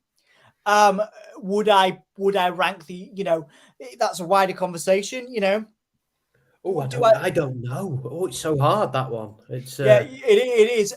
Have I been? Like the Usos have been very entertaining this year as part of the bloodline. Absolutely, but have the Acclaimed with Billy Gunn have been even more entertaining for my money in terms of building a tag team division. Remember, the Usos have been around a long time in WWE, have spent many years getting over with the crowd, and have arguably in the last 2 years only really gotten over. I would say to a level where they're one of the top tag teams in the world. I think the Acclaimed have come in and gotten him over immediately as heels and faces. They're a lot younger. They're obviously early days. Are they a better all-round tag team than the Usos? No, I don't think so. Have they had a better year than the Usos in 2022? If we look at again, the Usos are only just getting over as part of the bloodline. I think, for my money, the Acclaimed have come in and immediately caused waves and immediately launched their career in AEW. So for me, yes, the Acclaimed have had a better year in 2022 than the Usos and FTR. Sam, are you eating biscuits again? No, I was looking for scissors and a pencil case. Okay, right. I just want someone to scissor me. That's all it is. Come on, Dan. That's all I want. Scissor me. Scissor. I'm gonna call you Danny Ass from now on. That's my new Danny Ass. Oh dear. What do you reckon, Dan? Sammy I've been called West. Don't worry. Yeah. Have you shown? Oh man, you should see the boxes I got Dan for Christmas. Have you got them on? Have you put them on Not yet.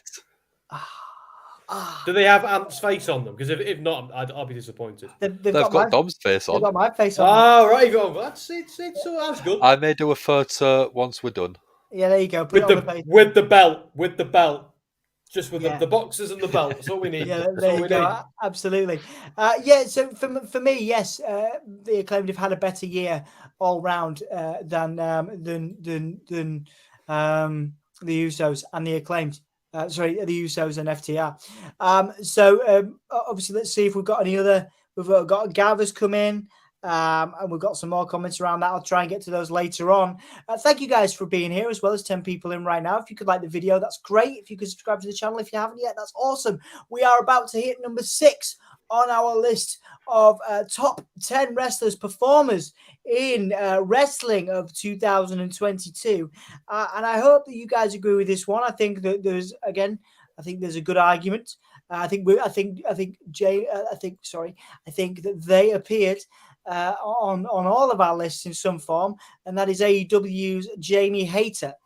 Again, another one that is definitely on Anthony's list, and Anthony would have included had he been here. And I think Sam and Dan both made very good, compelling arguments in their discussions around Jamie Hayter being on this list. Obviously, just becoming a world champion as well, but a banger of a year for Jamie Hayter coming out of Dr. Britt Baker's shadow, guys. Let's go with Sam first, and then let's move to Dan on Jamie Hayter's inclusion in this list. Yeah, I'm for it. I love how I wasn't expecting this to be this to be her moment, but I'm really happy that it is. It wasn't long ago that I was watching Jamie Hayter on Rev Pro shows on my iPad in bed at night. No, that sounds really creepy. Well, it's just I watch wrestling in bed on my iPad. There you go. And Jamie Hayter was just there, and these modest. I do a lot worse things in my bed with an iPad. So, you know. I don't doubt it. You know, I got the name Saucy Sam from somewhere, didn't I? Sassy. I don't know who you've been talking. Sassy, yeah. I don't know who you've been talking to, Sassy, but we'll talk later. But yeah, so and now I felt like she was her and Rebel are were cronies to Britt Baker, and something doesn't feel right now that Hayter's carrying the belt and Britt isn't. That doesn't mean I want Britt to have it off her, but surely it's only a matter of time before Britt Baker turns on her, and we have it because there was tension before that wasn't there, and I'm desperate to see that feud between them two. I want them to tease it out, but I'm really happy for it. It's great to have a British wrestler carrying the belt, being at the top of the card. I'd also like to see a champion versus champion match between her and Jade Cargill. I'd love that. But I'm now craving Jamie Hayter to be a babyface, and I wanted to see her crush some heels because I think that is how she's going to get fully over and become the people's princess. Yeah, I agree with that. Like I said, I'm still waiting for that Britt Baker feud. I think it'll be incredible. Dan, your thoughts on Jamie Hayter? Up until sort of about 2 or 3 weeks after her return, until it was actually sort of said on screen, she re-debuted on a Dynamite showing, and she came out with bright ginger hair, and at the first glance, I actually thought it was Becky Lynch. Oh. But after that, I realised who it was. I started watching what she was doing, and I'd actually say that she is more of a complete face now than she actually is heel. And she's been putting on brilliant matches. And the underlying storyline with Britt Baker, we know that Britt will not like the fact that Jamie is champion while Britt isn't. And the slow turn of getting Jamie to that babyface picture to go up against Britt Baker, I think, is going to be absolutely phenomenal when it finally does happen. I mean, she did have the broken nose against Thunder Rosa when she went for the title, and that was an unfortunate timing, but she didn't let it stop her momentum. She still kept going, and again, I think that she's probably been in AEW the most compelling person to watch on the female division. I would agree with that. Jade Cargill might be more over because of the way that they have been booking her, but it's not been 10, 15-minute matches. It's been 2, 3, 4, up to 5-minute squash match type for Jade Cargill. Mm-hmm. But I do think that Jamie has been putting on better matches. She's got the storyline with Britt Baker, which is long-term storytelling, which keeps us coming back for more. And that is what we want. We want a reason to come back and watch the show next week, the week after, and then spend the money on the pay-per-view. And that is the way that I want my wrestling to be. And Jamie Hayter is the epitome of what I want from my female wrestling at the minute. Yeah. She's not as flamboyant, is she, as Jade Cargill with the outfits and all of that. But she doesn't mean to. But I actually believe her more that she could kick me in a wire. Bear with me 1 minute, lads. I'm just going to fix my Christmas tree because it's gone. Look how tragic that is now. Just a dark corner. Anyway, I'll be right back. Don't worry, man. I mean, I'm going to keep mine up all year. You know? Oh no, I'm not doing that. It's good. By New Year's Eve, that thing is gone. But for what I thought, one more stream, one more Finn Balor Christmas jumper. There you go. One more Christmas tree. There you go. Good. Yeah. So Jamie Hayter in the list at number 6. Again, Anthony. If Anthony was here, I'm sure he'd be gushing with Jamie Hayter, and obviously is a huge fan of Jamie, and rightly so. Obviously, Dan Reed, Pro Wrestling Eva as well, huge fan, and again has made me a fan over the last year with her work representing the British wrestling industry. Obviously, had a match in at one of 1PW, I believe, in Doncaster, which we covered on the channel. So she's been a great world-travelled representative for the UK scene for a long time.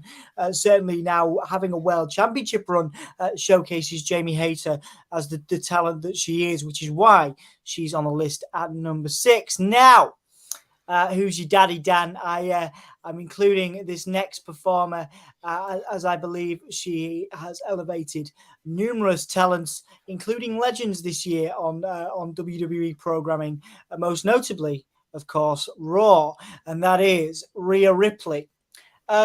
Rhea Ripley's inclusion on this list is made up of multiple factors. Again, in-ring work, which I think has improved every year without question.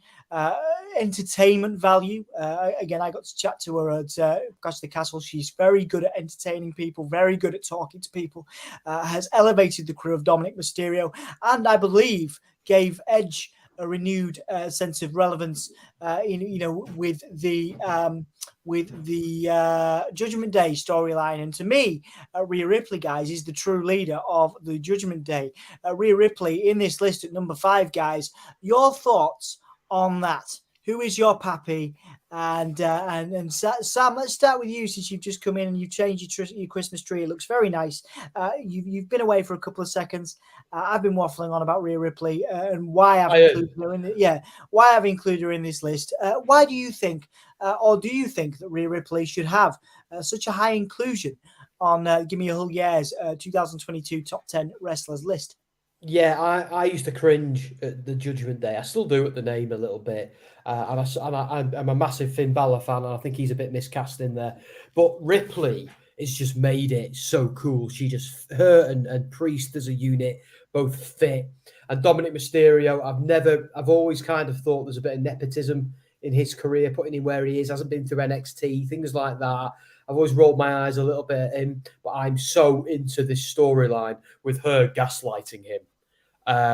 But let's take away from that and get her in the ring. I want to see her more in the ring, not just flattening Akira Tozawa. I want to see her flattening other performers. I think the time has come. I'm champing at the bit for Rhea Ripley to get in the ring and flatten someone. She's just amazing as a face or as a heel. She's just awesome. She looks like, if you were to build a female wrestler in a lab, it would look like Rhea Ripley. She's just incredible.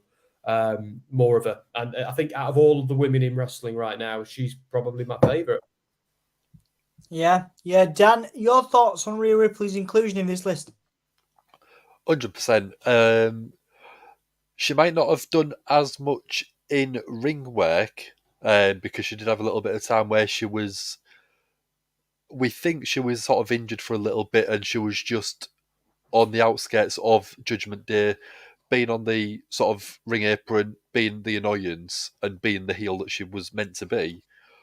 But the character work that she's helped with Dominic Mysterio is, I think, one of the best parts of Raw for this past 6 months.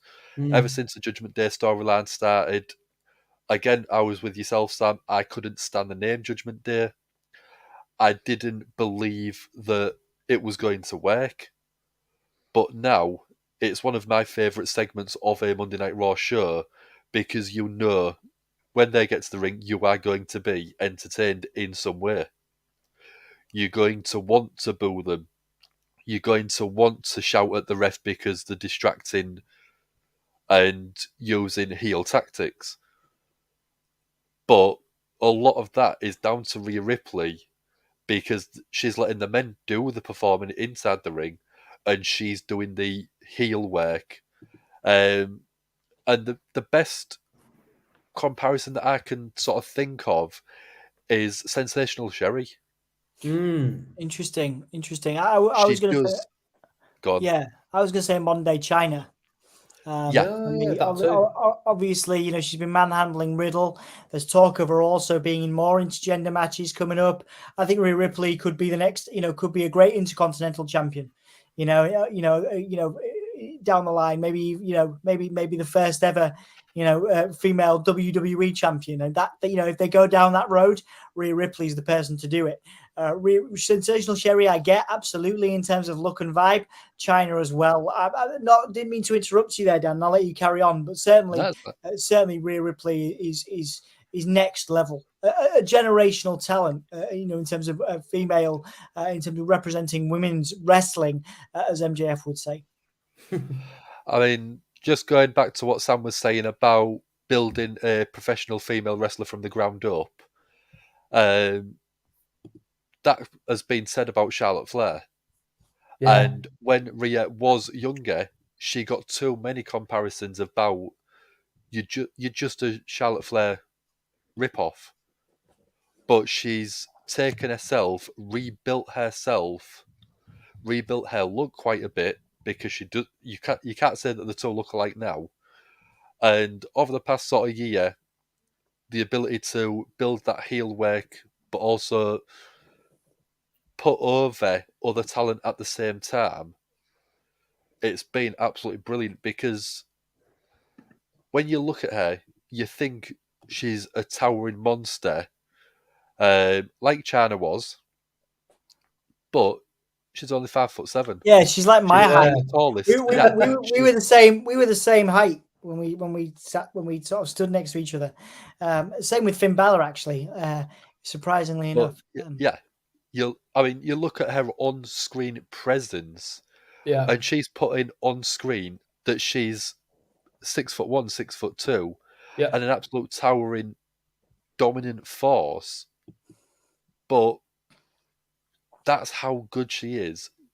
She's 5'7", but she's projecting so much more from that small frame that she actually does have, about how good she is at doing everything that she's been doing lately. Yeah. No, I agree. I think she's an incredible talent and very worth the inclusion on this list. Now we're up to the top 5 now. Obviously, Rhea is in that top 5, guys. So we're getting to the bare bones of our 2022 list. How do you feel so far? We've gone through obviously 5, and we've had the honourable mentions. How do you feel about the list so far and how it's been put together? I was going to let you go down. Sorry, I was mulling over my answer. I was mulling it over. There's a couple of picks that I had in my list. There's a couple of picks that I didn't have in my list. But when you look back at the overall year, sometimes you forget how good someone has been at the start of the year, up to the first sort of 6 months. And then the last 6 months of the year, they might not be as prominent on TV, but it doesn't discount the facts of what a year they've had. So, I mean, with a lot of them, Sheamus at the start of the year pretty much wasn't thought of as going to be a great year for him. But you look at the end of the year now, how much he has done for 1, SmackDown, 2, himself, and 3, the Brawling Brutes. We said it all before, he's elevated himself and the team. Yeah.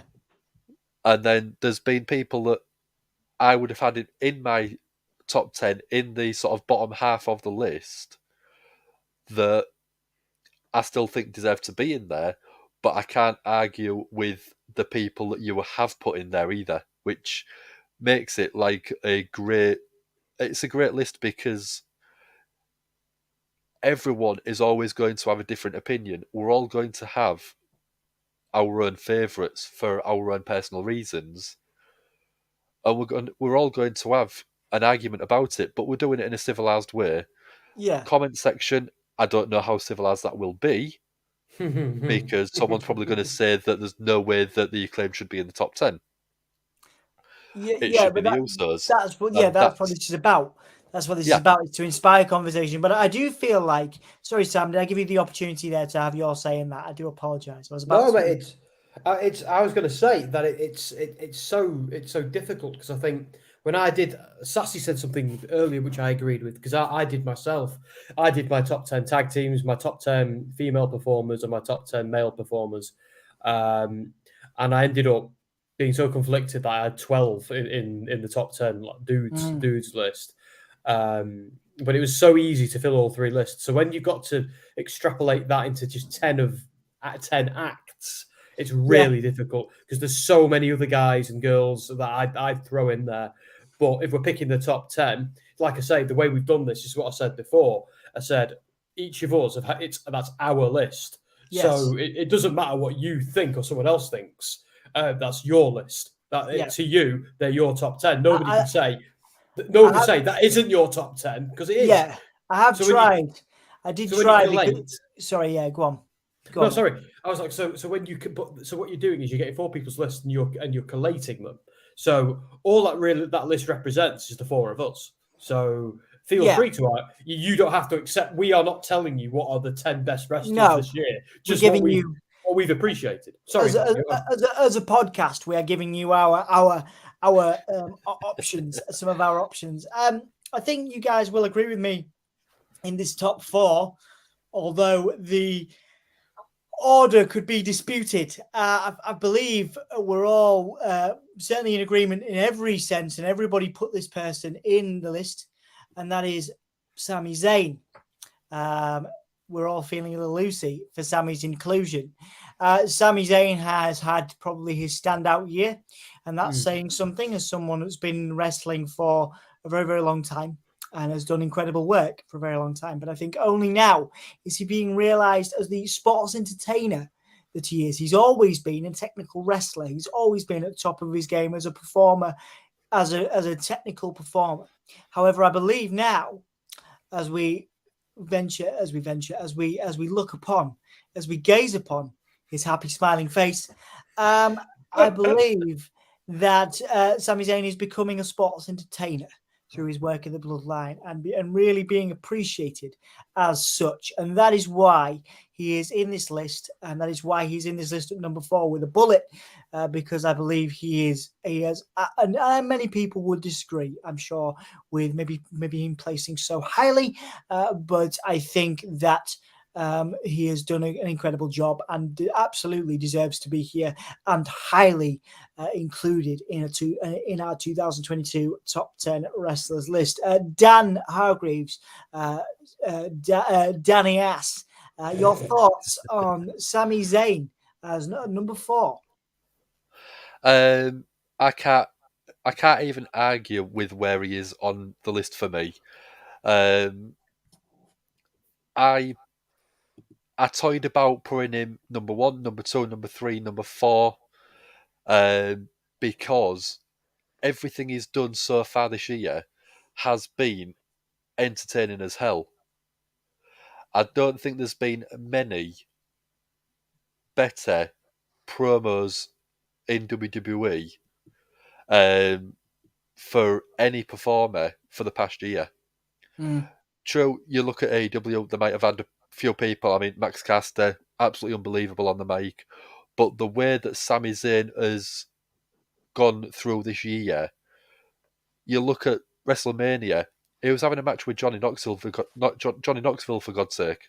Yeah. In an absolutely ridiculous, stupid match that was funny as hell.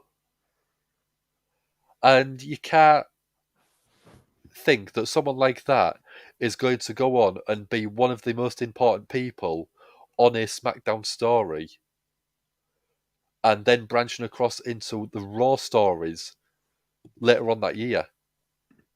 Yeah. And the way that, I mean, you look at himself and you look at Kevin Owens, near sort of this time last year, maybe a bit earlier, there was both in contract negotiations about leaving, maybe turning up in AEW, maybe turning up back in Ring of Honor. Yeah, they went home, didn't they? Sorry, Dan. Yeah, they went home at one point, didn't they? They got sent home off the tour because of their attitude and the way that they was doing stuff. Wow. And now they've both been in marquee matches at WrestleMania, and they are both doing, I think, over the past 12 months, the best work of their career. Sammy has done a hell of a lot more, but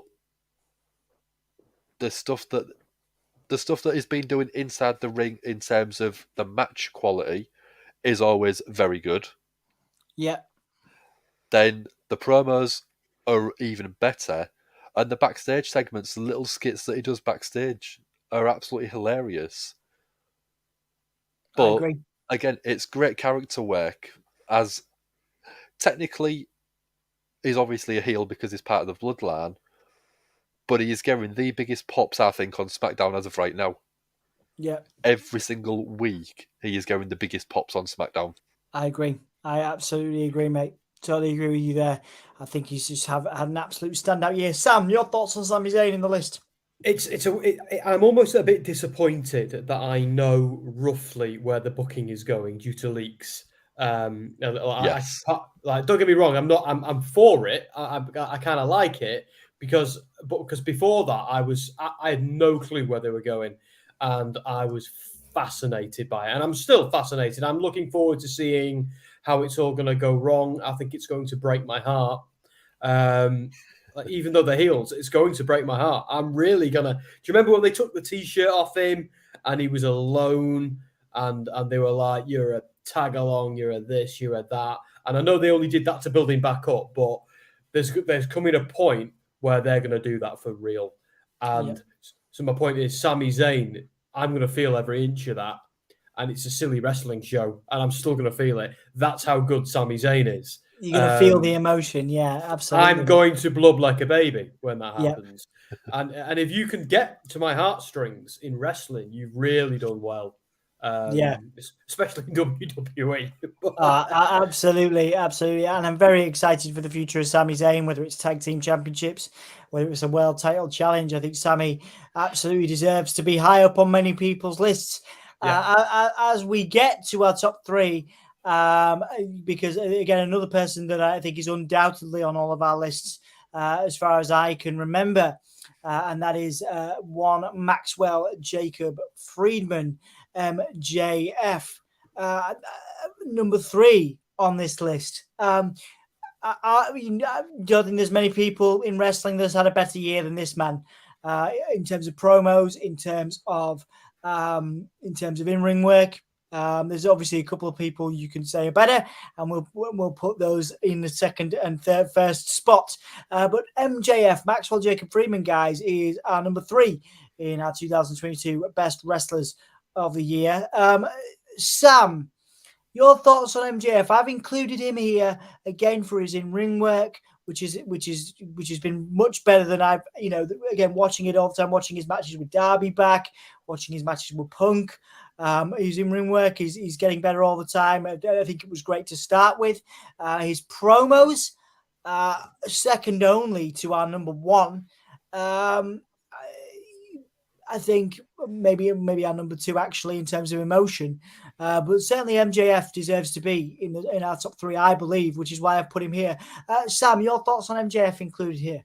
Well, he's better than you, and you know it. He's just great. I can't take my eyes off him. Like, he's really got in awesome shape as well. He actually looked like he used to be a sniveling little turd, and now he's a sniveling little turd who could do you some damage. And I love that. I love how he can back it up in the ring. He's still a coward. He'll still cheat, but I can't. He's the epitome of a heel. And I think WWE are desperately trying to get Austin Theory to get to his level and be the next him. But right now, there is only one MJF. And it makes me laugh how that during All In, one of my favorite wrestling shows ever made, he was wrestling. I forgot who was wrestling, but they were chanting EC2 at him. Look at him now. Oh yeah. Yeah. Look at him now. This guy, again, I've said it before, I can't take my eyes off him. When his music hits, I sit down, I put my feet up, and I just enjoy the audible chocolate that drips out of his mouth. And I can't wait to see him get battered, and I can't wait to see all the people he's going to batter on the way there. He's just phenomenal. I just love him. Yep. Dan, your thoughts on MJF? I mean, it takes a big incident when you return at a pay-per-view and you're not even the most discussed thing. Especially if someone of MJF's level with Brawl Out, but he's taken that in his stride, he's come back from that, and he's put on, I think, a promo that was better than MJF's pipe bomb. Than CM Punk's pipe bomb. The CM Punk pipe bomb. It is, I think, the best promo in terms of the way that it was told, the way that it was sold, and the way that the character was building up to that point with the real life tension, as well as the sort of storyline. It was so well done that built him as I would actually call him more of a tweener than I would a heel, because everyone cheers for him, even though they know he is this dastardly, sneaky, conniving heel that will do anything to win a match. But the pop that he got when he returned after the contract dispute and stuff like that, to me, shows that he is the future of wrestling. He says it himself. He is going to be the future of wrestling, I think, for the next 10 years. I agree. He's, 26 now? Jeez. Somewhere around there. And generational talent. Generational talent. Amazing. I think he's more than that. I think he's that good. If he carries on the way he's going, he is going to be what The Rock and Austin was for WWE. I think he's going to be that absolute pillar for AEW. They are going to have to throw so much money at him in 2024 if he hasn't signed a new contract already. Yeah. Because every single company that can even maybe afford him will break their bank to get someone of that caliber on the mic, because he draws attention. I think it's a matter of time whether he returns to AEW further down the line. I think it's a matter of time till we see him in the WWE ring. I think just to see what happens. I don't think he's going anywhere. Honestly, I don't think he's going anywhere. I genuinely don't. No. I think it's all a gimmick. That's a wider conversation for another time, guys. We are hitting our number 2. So just to recap, number 3 was MJF. We've obviously had. We'll actually do the recap of the whole thing for now before we go into our last 2. So at 10 we had Gunther.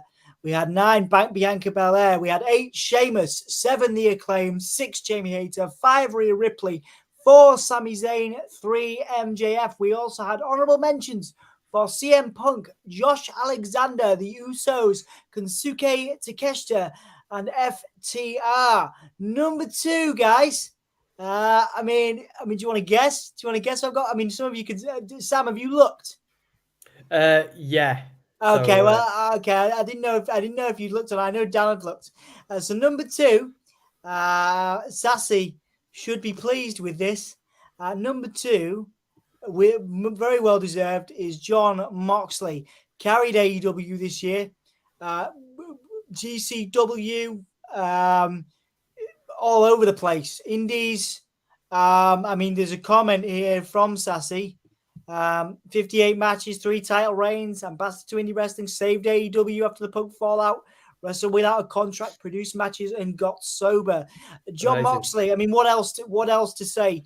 Jon Moxley is only second here because in terms of sports entertainment is the only reason why Jon Moxley is second. I think if you look at work rate, there is no wrestler or very few wrestlers that can compete with John Moxley this year. Jonathan Good getting sober, doing all that stuff as well, extracurricular stuff. John Moxley, guys, at number 2. Let's start with Dan Hargreaves here.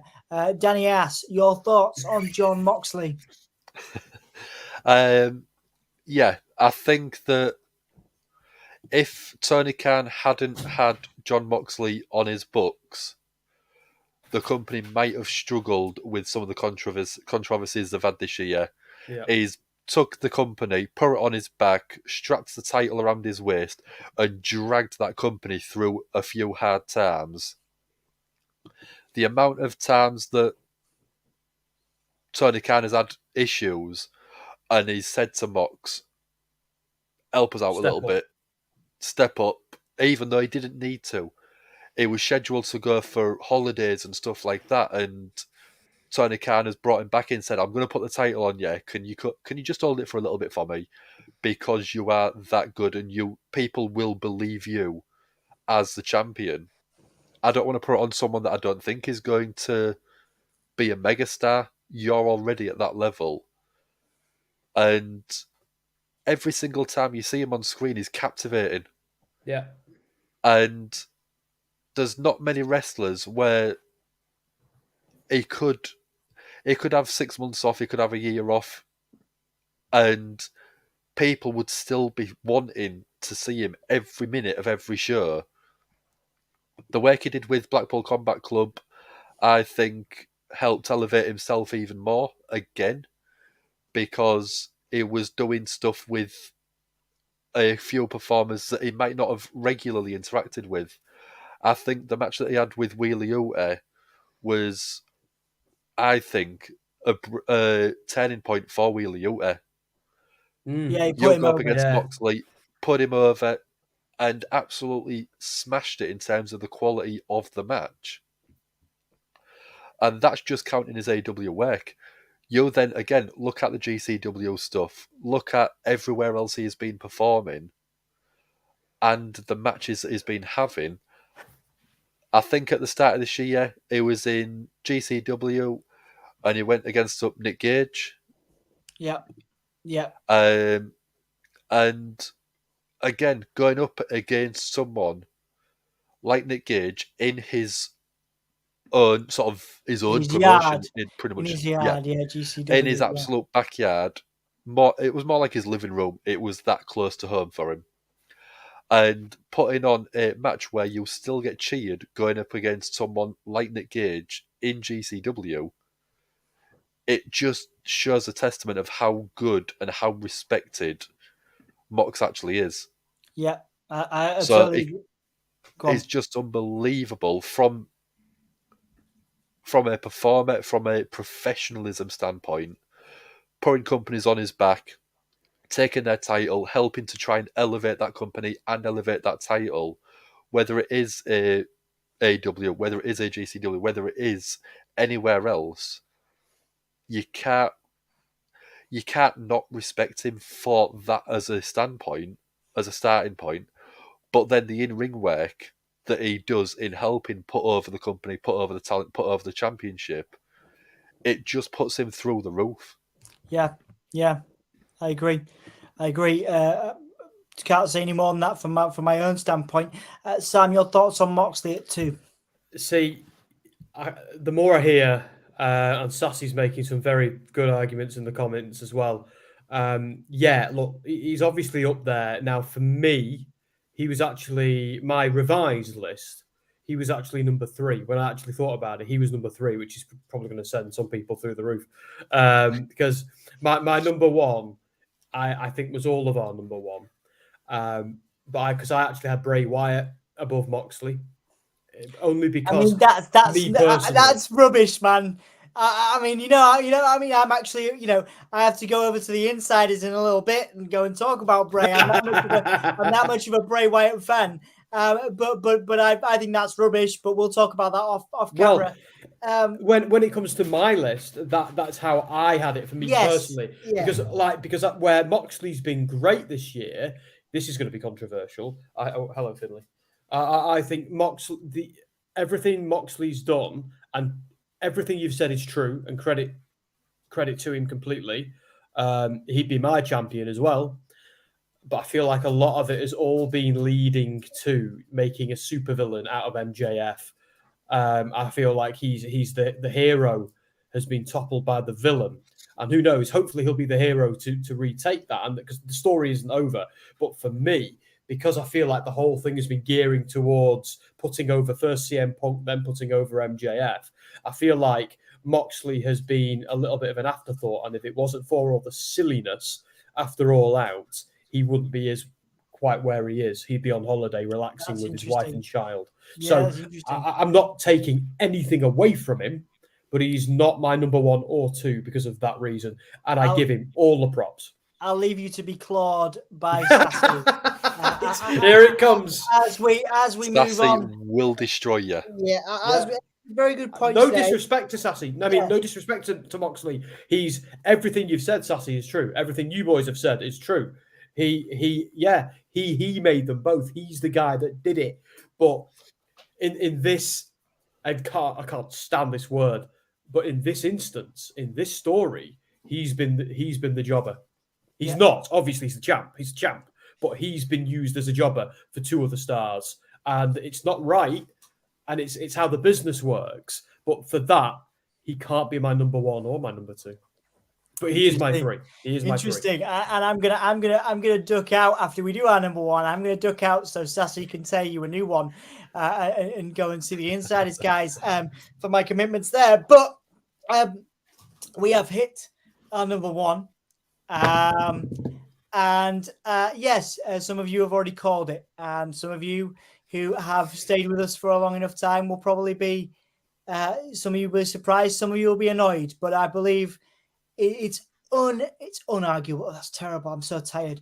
It is absolutely undisputed that this man is our number 1 and many people's number 1s in terms of sports entertainment. And you have to think from a sports entertainment perspective here, because that is the business that we're in. Roman Reigns at number 1, again with a bullet, the best performer all round of 2022. Boys, I agree. He was the top of all of our lists, I think, except for Anthony's. I don't think he was at the top of Anthony's list. He wasn't. I don't think he was even in the list. I think the only WWE guy was Sami Zayn in the list. If I remember, and if I'm wrong, mate, you do correct me. But from my point of view, and I'll let Dan go. Yeah, like we've just talked a moment ago, no one will ever do what he did in regards to Moxley, and that's true. But where it comes to Roman Reigns' current reign in WWE on the other side, not many people have ever done that either. Like, this guy could, again, I don't think we're getting into Bruno Sammartino territory, but as far as the modern era is concerned, we might as well be. Like, this reign, like, we all think someone like Cody Rhodes is going to turn up and take this off him at Mania. Not necessarily. They might keep it on this guy. This Roman Reigns title reign has just... I've not been as excited and enthralled by a title reign like this for a very long time. I just haven't been. I think every time his music hits, it's incredible. Every time he touches the mic, I'm hanging on his every word, like I am with MJF. And I just think right now he is the biggest and the best thing in wrestling. And I don't think even all the other guys hold a candle to him right now. He will go down in history as something incredibly special. I absolutely agree with you there. Dan, your thoughts on the big dog, your thoughts on the head of the table as number 1 in our list of wrestlers in 2022? A lot of people sort of give him a little bit of hardship because he's not always the most compelling with his moveset. It's very similar to the John Cena 5 Moves of Doom in a lot of aspects, but I do think he has a wider berth. I do think that when he is on screen, he is carrying himself like the biggest, the best, the baddest man on the planet, because that is essentially what he is trying to be. Yeah. I remember distinctly, and I've got a couple of photos on my phone from Clash at the Castle of the screens when Roman is walking out. Yeah. And you'll look at him and you'll look and think that is the epitome of what a champion should be at this time. I agree.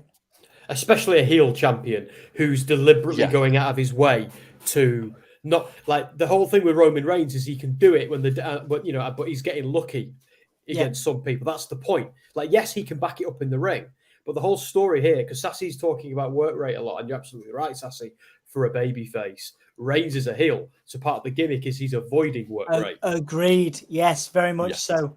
Very much so. So it's the good thing, and like people who came up with wrestling over the century it's existed, they knew this. They absolutely knew this, and they realised people like us would pick the bones and use work rate as a way to do that.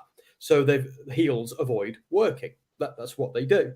MJF is so good. He avoids actually wrestling and he cheats. Reigns Reigns and MJF can do it when the chips are down. But the reason they're still the champions and they're hanging in there and they're becoming so egotistical is they're believing their own hype. They're high on their own supply, but they're delusional. And as far as a delusional champ who can be dominant when it calls for it is, Reigns is superb. Reigns is The Rock all over again. He's Brett all over again. Absolutely. He's a bit of Pedro Morales, a bit of Jerry the King Lawler. There's so much in there that he's drawing from, and the storytelling is good. The matches have been good, and the thing is, because we're not getting many matches, we're only getting big marquee matches with Reigns, and when we're seeing him a lot less, they're doing the whole Brock Lesnar thing with him. When we do see him, it makes it more special. When fans get annoyed on the internet because he's gone part-time, it's deliberate. Yeah, they're doing it to mess with you. They're doing it so you get mad. They're generating heat. Yes, indeed. And there's some comments, guys, that I'm going to be the heel and I'm going to duck out because I have a commitment that I'm late for over on the Insiders. But I will rejoin if you're still going. You have some questionable, well, not questionable comments at all, but some very good questions to answer from Sassy and Todd around that list. So once again, guys, thank you so much for joining us. I will be back if I can be, if you guys haven't finished up. But if you do finish up before I return, thank you so much for joining us. Once again, our top 10 list is there. We've been doing it for the last 2 hours. You guys have been here chatting with me. We had honorable mentions for FTR, Takeshita, the Usos, Josh Alexander, CM Punk. For honorable mentions, 10 was Gunther, 9 was Bianca Belair, 8 Sheamus, 7 The Acclaimed, 6 Jamie Hayter, 5 Rhea Ripley, 4 Sami Zayn, 3 MJF, 2 Jon Moxley, and number 1 is Roman Reigns. So, guys, that is our top 10 list for 2022. Dan and Sam are going to answer a couple of comments and talk about work rate. I'm going to be a heel and I'm going to duck out because I don't want to handle that heat. From Sassy, particularly directed towards Sam. But, guys, thank you so much for being here. Thank you so much for joining me. And I will catch you guys shortly. Bye. Oh, yeah. See you later, mate. Have fun dealing with us. Have fun dealing with those comments. I shall. Well, because I've got to go to bed shortly anyway, but I'm not going to duck anything. Yeah, me too. I'm at work tomorrow, but I'm not a heel. So, fair enough. So, well, that's everyone's allowed to disagree because our list has been made from 4 different persons' opinions and collated. So, it was a democracy between 4 people. But we're only 4 men. Don't matter what we think. Everyone's got their own list. But let's address some of the criticism. So, the thing is with Jay White and Ospreay, their work rate is higher than Roman Reigns' because their heel gimmicks are different to his. Like Jay White, to be fair, Ospreay and Jay White, I watch New Japan as well, and I can tell you they cheat to win a lot of matches. Don't cheat to win them all, but neither does Reigns. But their gimmick isn't necessarily. There's different types of heels. And where they do avoid, I have seen Jay White and Ospreay duck. I have seen them do that in certain cases. Jay White, especially over the years, has ducked a lot of people and cheated to win. But Reigns does it a lot less because WWE are trying something different. WWE's booking of a heel champion is different from Gedo's booking of a heel champion. Work rate is a bit more important in New Japan than it is in WWE. Let's be honest. Wins and losses don't matter in WWE. They do in New Japan a lot more.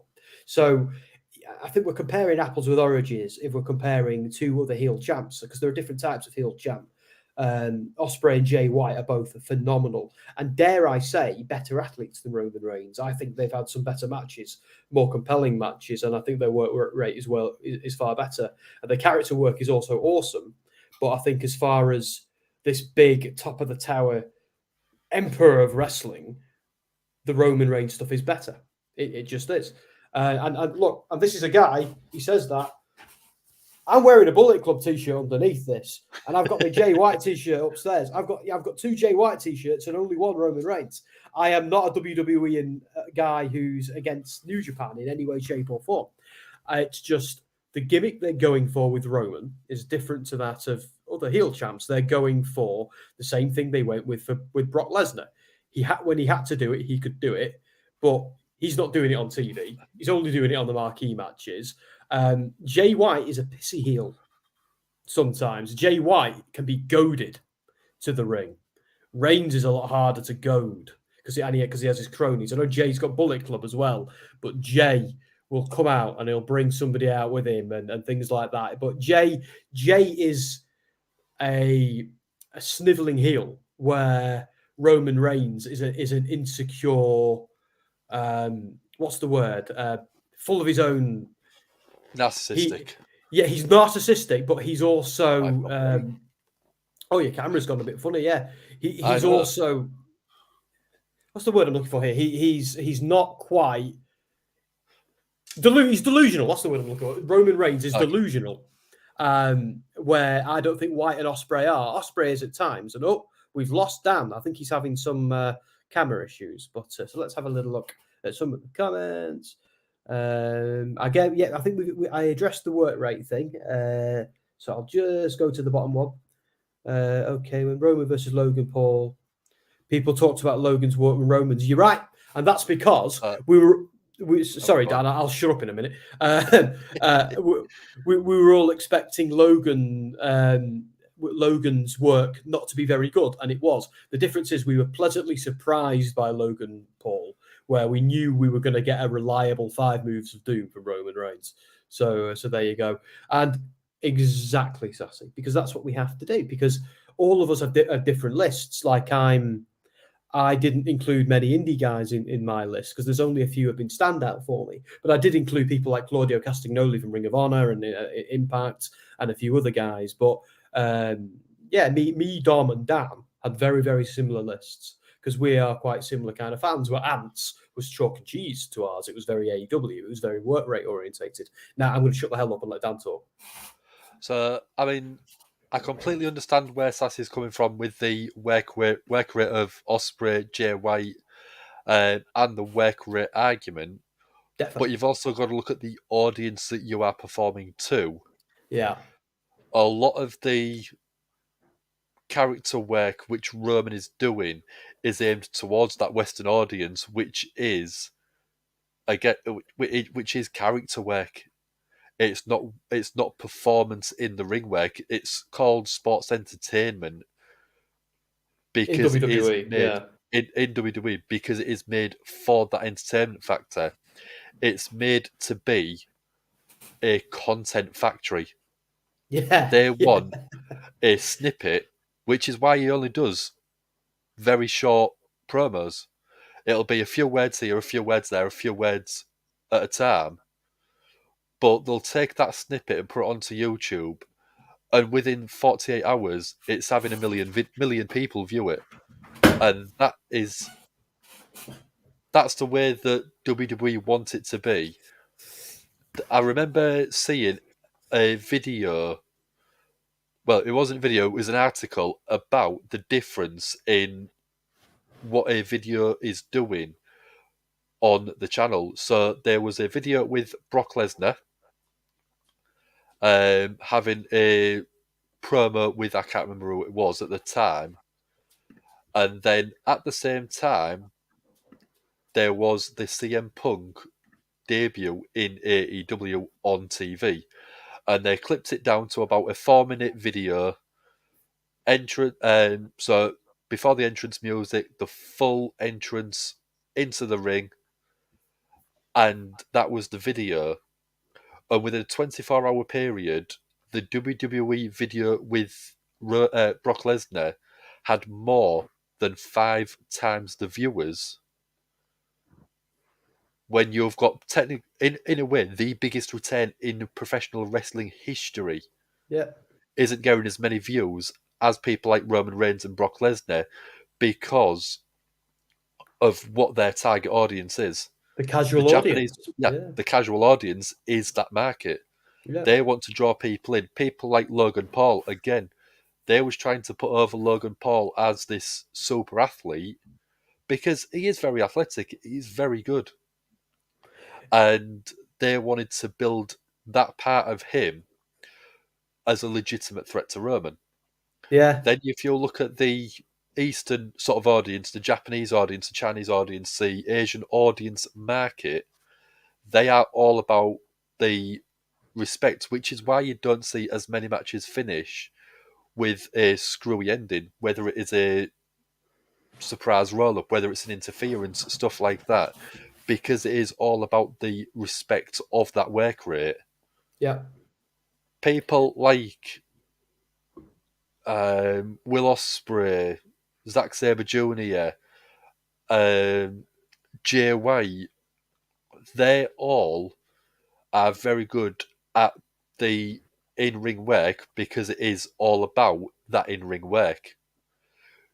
You don't get as much, I think, long-term storytelling in the Asian market than you do in the US and the Western audience because of that target audience market and what their then fans are aspiring to see. I can sit and watch New Japan and I can absolutely love the show because I can enjoy and appreciate the in-ring work. Yeah. You take that match from bell to bell as a match, you can't argue with how good they are in between them ropes. But when you then start looking at the promos that they're doing, they are not character compelling enough to draw me back again a week later. Yeah.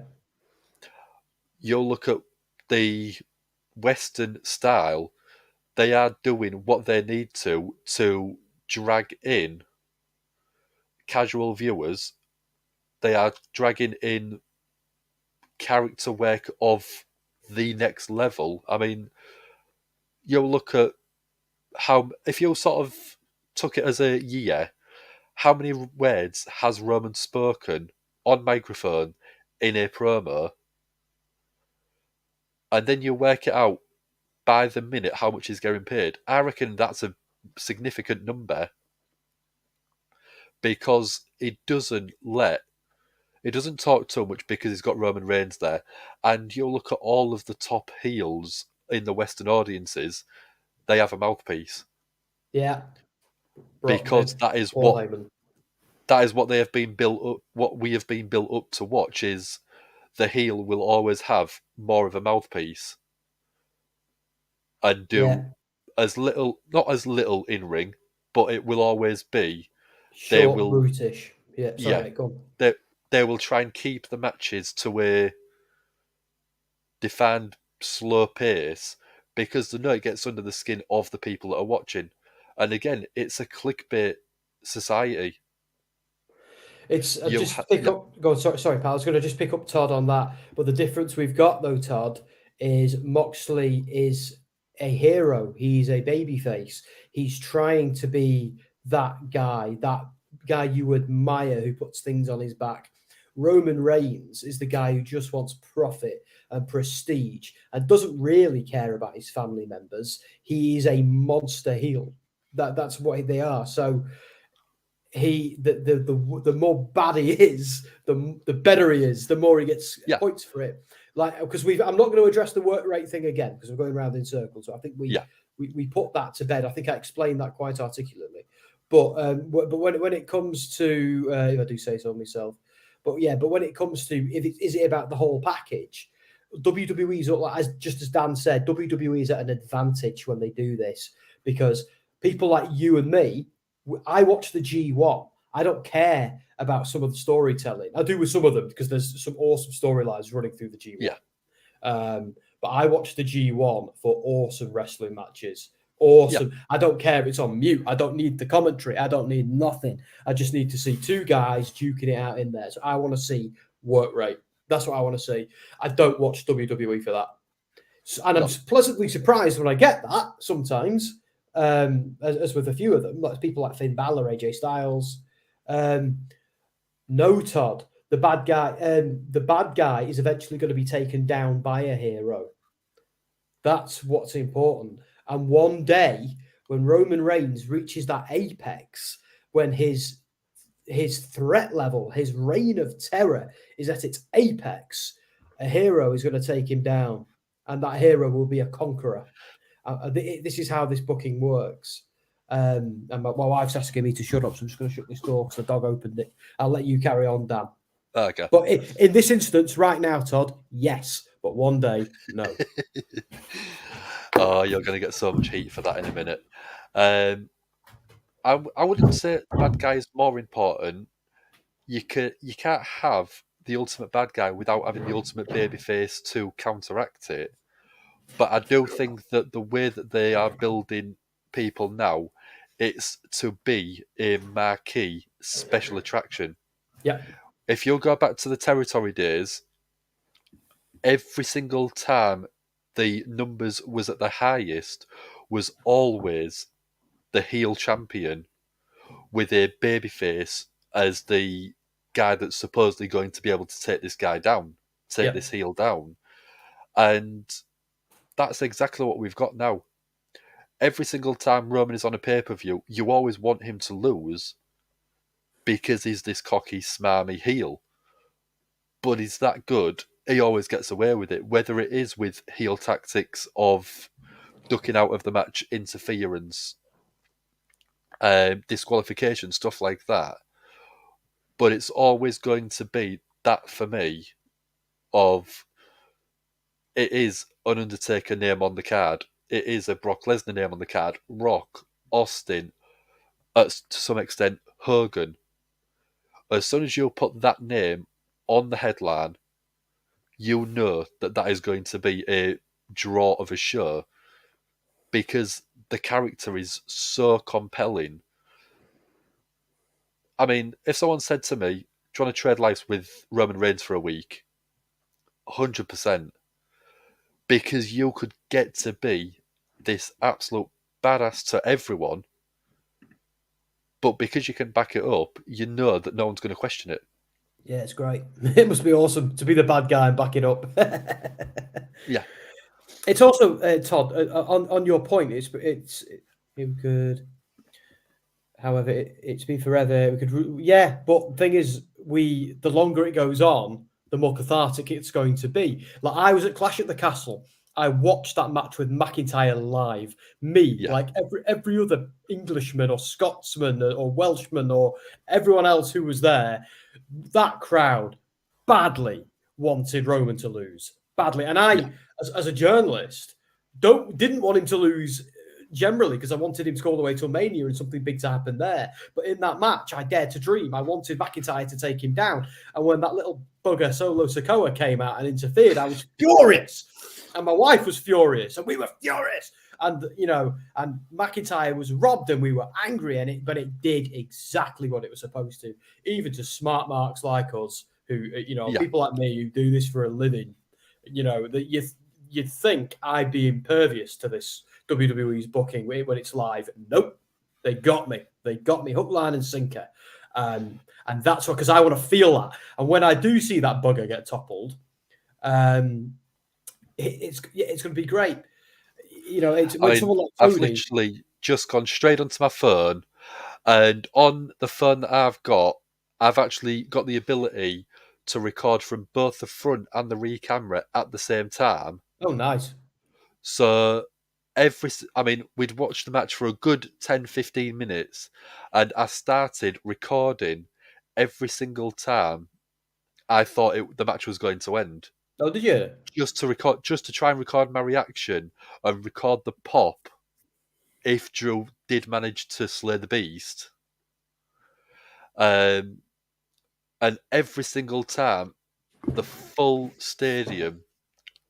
I mean, I can I can chime out if any. It was so disheartening every time Roman kicked out, and that's the level that you want to be at. Yeah, it was palpable. The tension was so strong because you just wanted that Roman loss, and you wanted that babyface win, and that's where, again, going back to the territory days, that is what drew the crowds in. That's why it's the biggest show that we've had in WWE in the UK.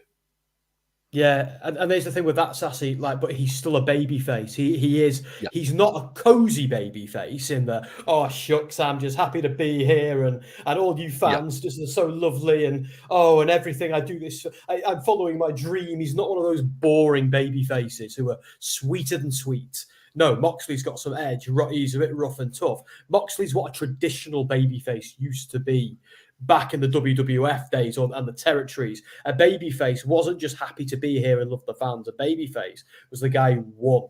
He kicked ass and won and went home. He got the girl, he got the belt, he went home. Or she went, To me, is this era's Austin. Because he's very similar of... the way that the character work. He might not be going up against Tony Khan, but he's always going up against whatever is that baddest heel in the company at the time. Yeah, he's like, but he's not a tweener though, is he? He's a baby face. Oh, no, 100%. He's solidly a baby face.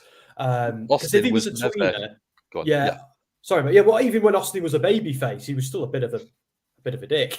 You know what I mean? He was cocky, he was smarmy, but he always went up against whoever was the baddest guy. He went up against The Rock when it was the corporation days. Yeah. He went up against McMahon because McMahon was the biggest name of the heel side of the company.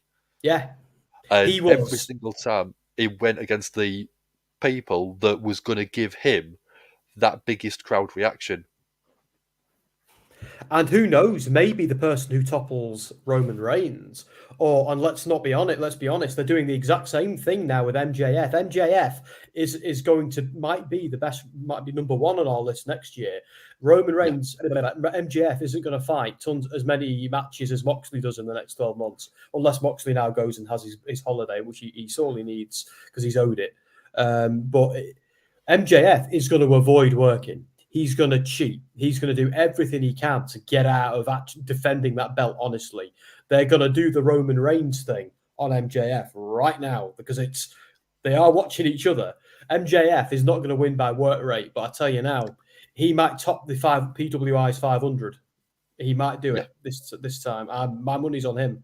So because that's just how you do it with those guys. So there are other ways of doing it, but heels can sometimes be more compelling than baby faces, and it's a sad thing to admit, but it is. The bad guys are always more fun. And I'm a massive Spider-Man and Batman fan, and what keeps me coming back is the Rogues Gallery.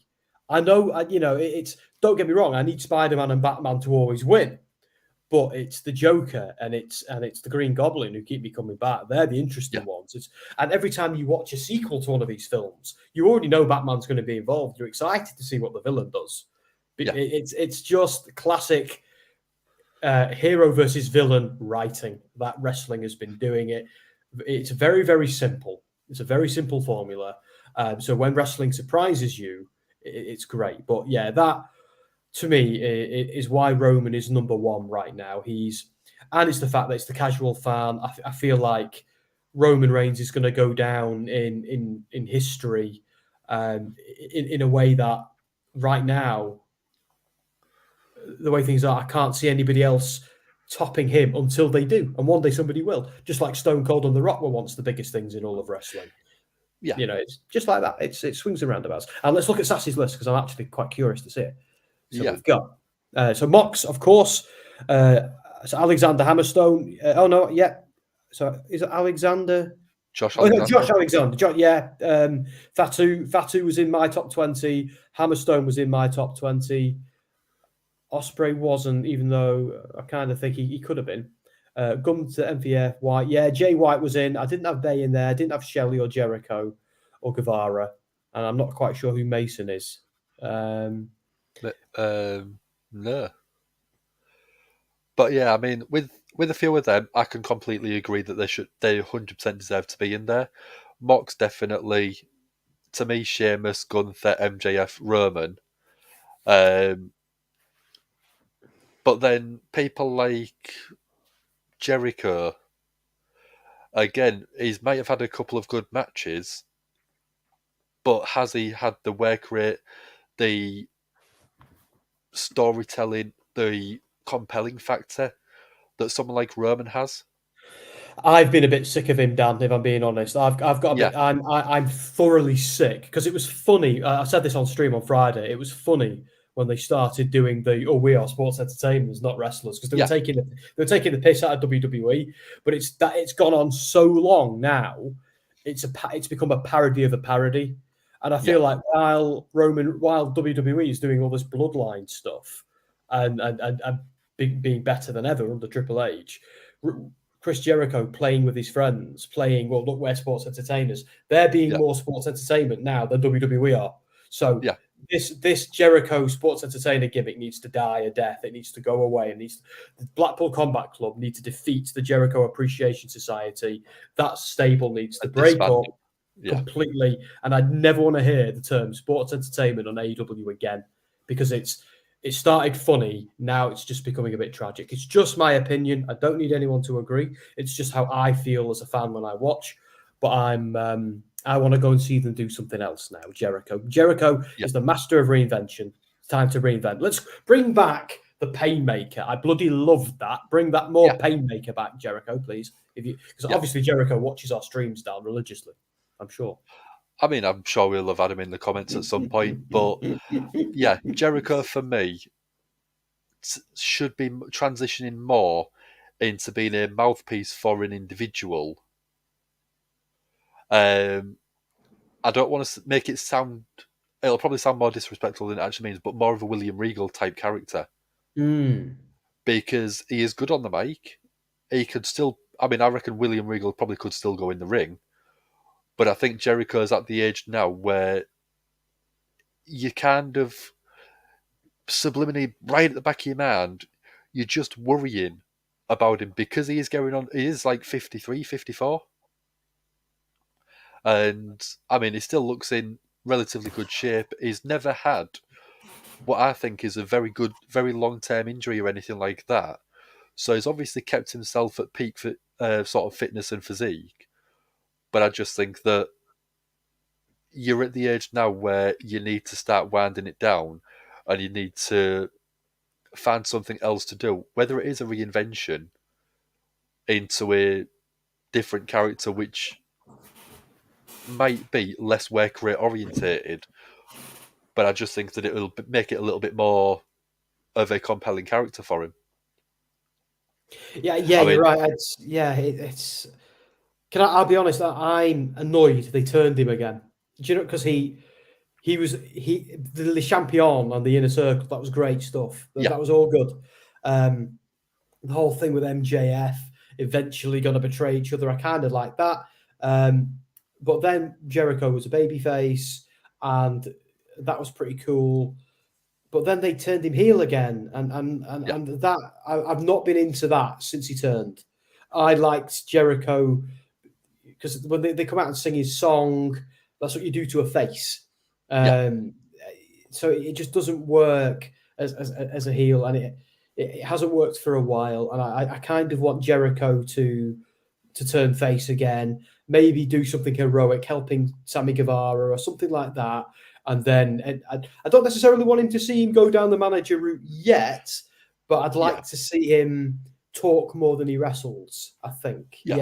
But maybe I kind of like the idea of him having a Tommy Dreamer-esque role like he does in Impact. Dreamer comes out and beats up heels on occasion, defends and gives pep talks to baby faces, and he's often beaten up by heels, leading for a younger face to come and defend his honor. That kind of thing. I'd like to see that with Jericho. That's just me. Yeah.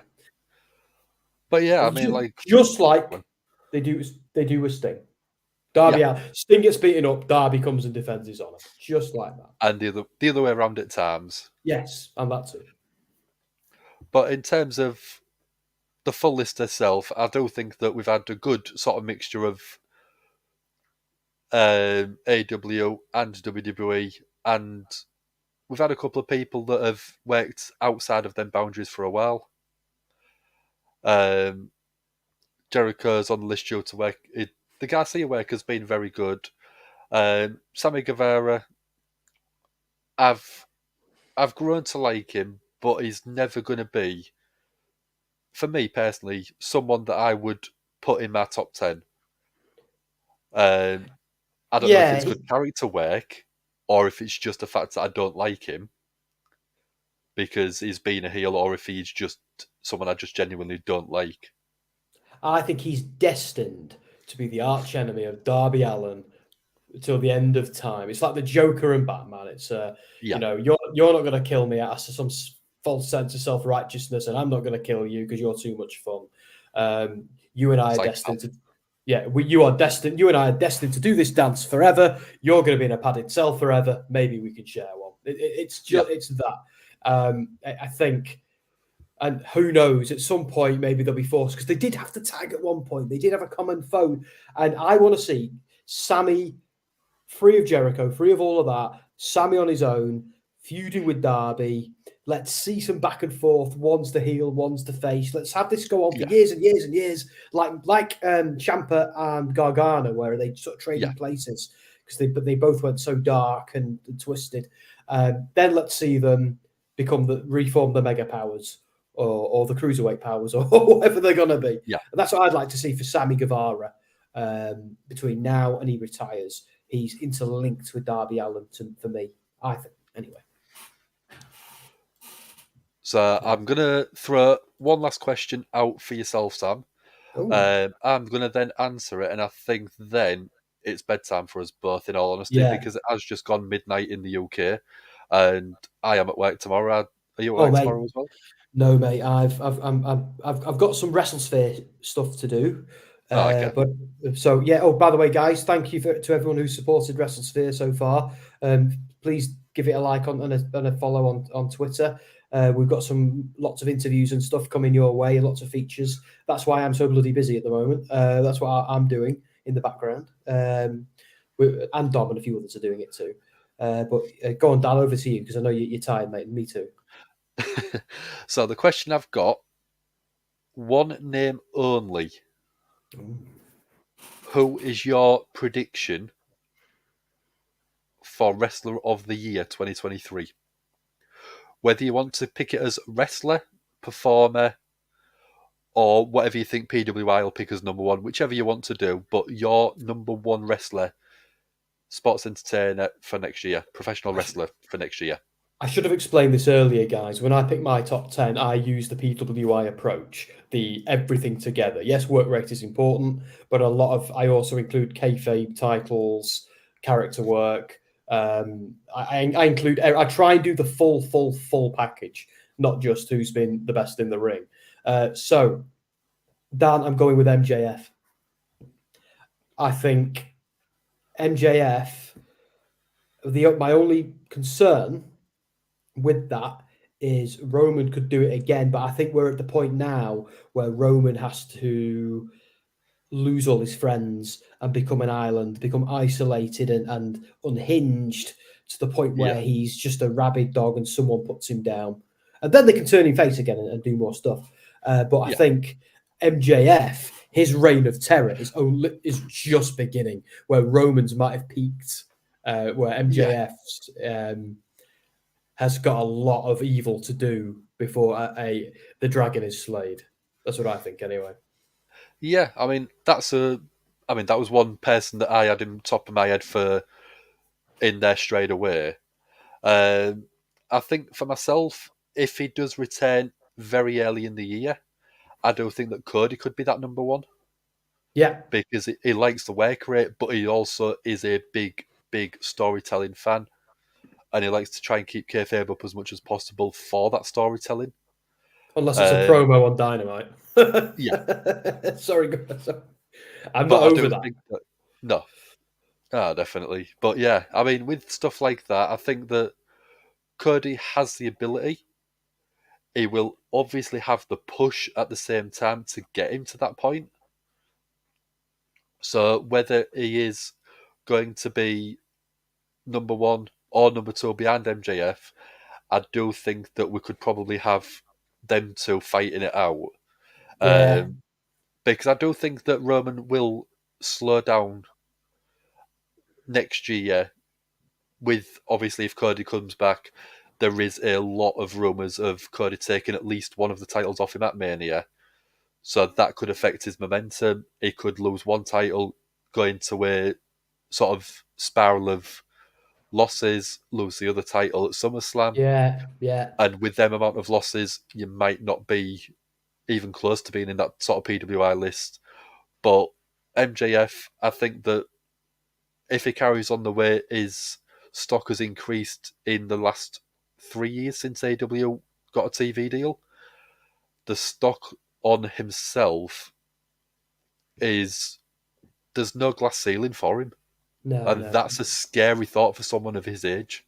Yeah, I think with MJF, because I don't think MJF is going to have the title reign length that Reigns has had, because I don't think it makes sense for AEW to do that.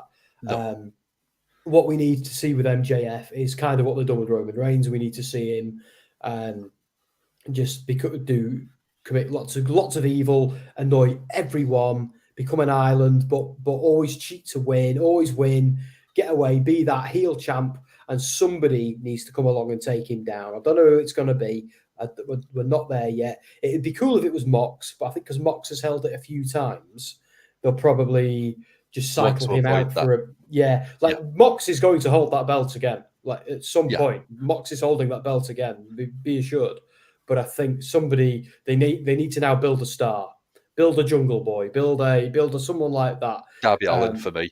Yeah, or Darby Allin. Somebody needs to.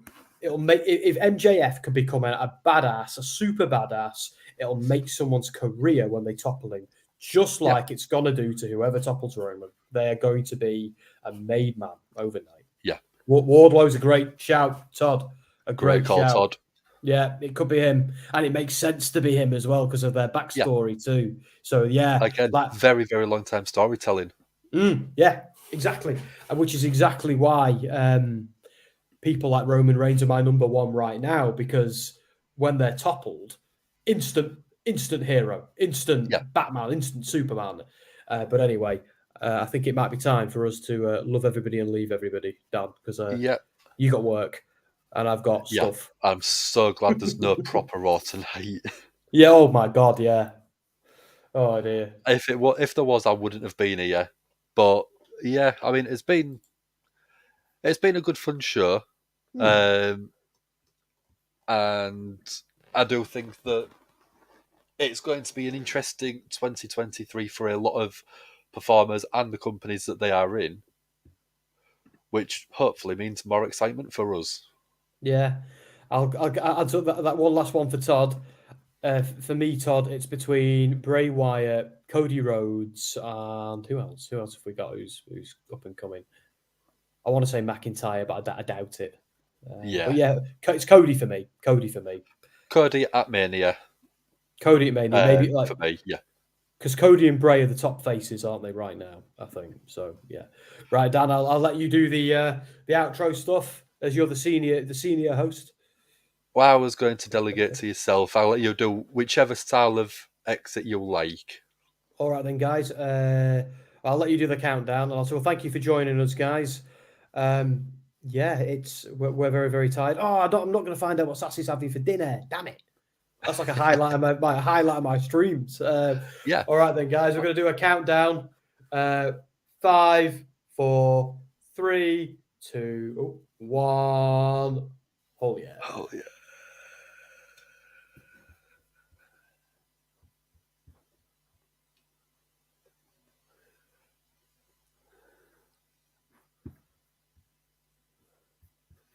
And we're still going. Hang on a minute. My bad. I wasn't prepared.